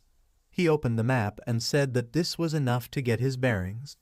The system reported that the map of the demon kingdom was used. He explored 1% of the location. A mark appeared on the map where the entrance was located, and he thought that now there were only some outlines, but over time other markers would appear. He headed forward, and the system reported that there were several entrances to the demon kingdom. He thought, is he approaching the fourth zone? Agency students are divided into several zones. If a problem starts in one zone, then help is sent there. The system reported that the entrance to the demon realm had been changed to the entrance to the second zone. The deity asked what he was looking for. He will help him if he accepts the obsession. Gangram ignored the god and put the map in his bag, thinking that perhaps they were adjusting the number of people entering the realm so as to turn them against each other. The deity asked, does he not hear him? He took a sword out of his bag and raised his head and told him not to even try. He wouldn't accept anything. Unexpectedly, the system reported that the Master of All Flames used the item traces of the gods. The message will be visible for 10 minutes.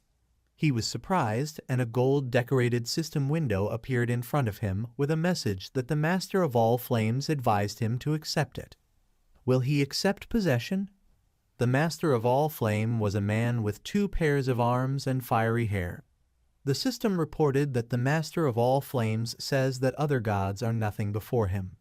Gangram froze in place and looked in surprise at the windows popping up one after another. The Master of all Flames says that he can make a person with the fire attribute many times stronger. Now Gangram had his water attribute activated. He sighed with a smile and thought that this would be a nice boost for a person with an insect destiny. He went further and ignored the system windows, thinking that he was not going to accept it anyway. The system reported that the Master of all Flame was asking why he was not answering. He says this is a great opportunity. He is watching him. He soon came across a huge mantis that was waving its sharp claws. Gangram quickly approached it and struck, releasing green blood from its body. After that, he pulled a pearl out of the mantis's mouth, and now he had collected 36 pearls out of 1,000. He needs to collect 1,000 pearls, but he does not need to kill 1,000 monsters for this. Different monsters drop different numbers of pearls. The giant worm gives the smallest number of pearls, the mantis gives a little more, but the ghost gives the most, but it is also stronger. Gangram sheathed his sword and walked further through the forest, thinking that in his past life he killed mantises, but now he realizes that there is no need for this. Each ghost counts as 10, so he needs to find it. But while he was walking, he stepped on a puddle of blood and, raising his foot, looked down and thought, "Are there signs of a trap? Where is the blood coming from?" He looked around, and when he saw several corpses of mantises, he became nervous and began to guess the worst. He remembered the man in the lion mask and thought, "Is he already here?" In a past life he was attacked by a masked killer. Sua saved him because she was nearby. But when he broke through her defense and broke her sword, she lost her eye. He ran further through the forest and thought that he had run away, but they never knew who it was. It's just Gajun and Sua here now, right? Then it's blood. His thoughts were interrupted when he ran to a clearing and saw a gathering of people sitting around the wounded Joel. He stopped abruptly and looked closely at her face. He remembered his nightmare, how her lifeless empty eyes looked at him. He got angry and gritted his teeth, and then ran out into the clearing and quickly took his sword out of its sheath, pointing the tip at the guy named Eugene, who was sitting next to her, and told him to take his hands off her.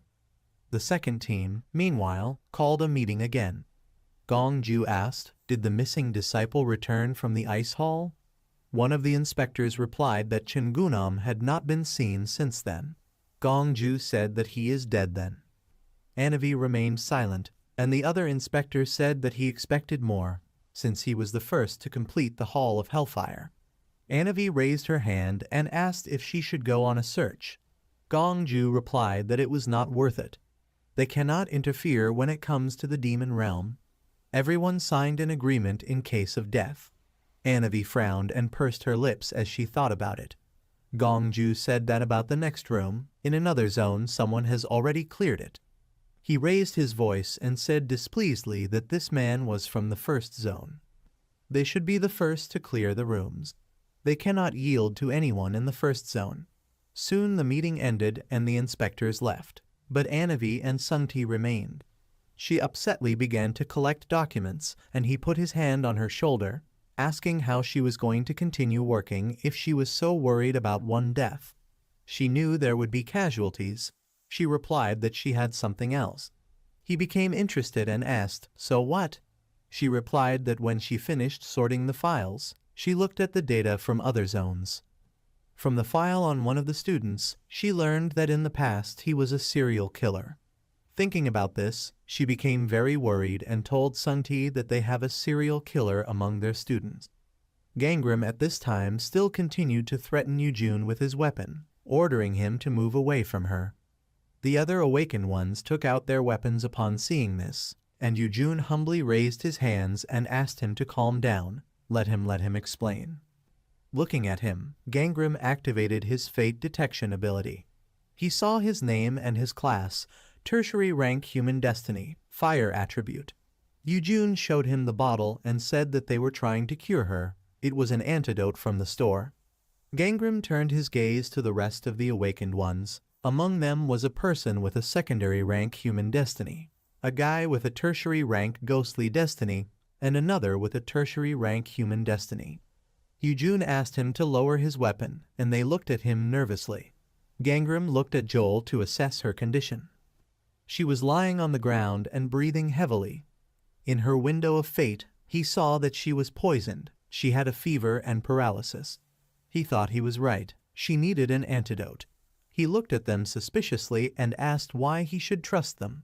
While he was waiting for an answer, he thought that he needed to take her away from here.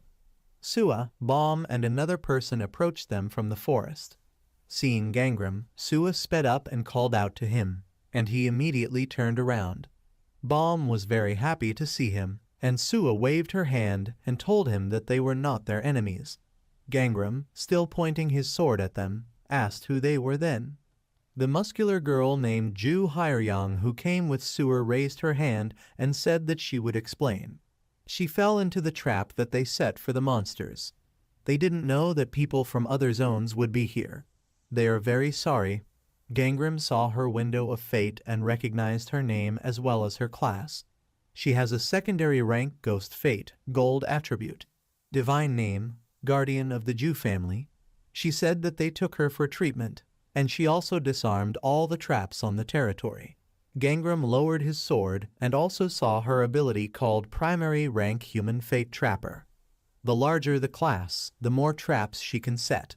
Her traps lure victims even without bait. He frowned, looking at her with suspicion, and thought that that idiot also knew how to work with poisons and traps. Looks like this woman is the strongest on their team. She is also possessed by God. He turned around and looked at Eugene, who was pouring the antidote into Joel's mouth, and thought that this guy's abilities were more suspicious. He has the ability to stealth human destiny of tertiary rank.